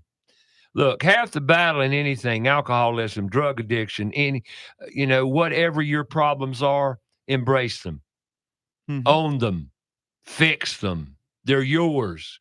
You're in control. Accountability. Don't blame someone else. Discipline yourself. Discipline yourself. You're in control of your boat. Mm-hmm. Yep. Learn that. Yep. And fix it if it's broken. A lot of you have, and God bless you. Yep. But we all need to work together to make it work. And you know what? Back to put tools in schools. What these kids need is love. They need more people like us, right? That can go out there and spend the time with them. They like to be touched, to be talked to, not down to, and loved. Yeah. Wow. It don't matter what color, what age, it don't matter. None of that matters. It matters if you make it matter. And it should not be even in the equation, but it is, unfortunately. Mm-hmm. We need to rise above and be the best we can be. Now go make it a good day. Real quick, how do they get in touch? Very quick. Very Facebook, quick. Instagram, Instagram, Bathmatic, Google. custom tile and shower. Google us. Google. That's the easiest way. Now go spread the love. We're going to talk shower doors of Charlotte next Saturday. Got a crew coming in and talk. That's it. How are we going to talk about shower doors for 2 hours? Excuse me. They'll be in at 9. But go spread the love. Make it a great week. We love you all. About your house. Talk to you then.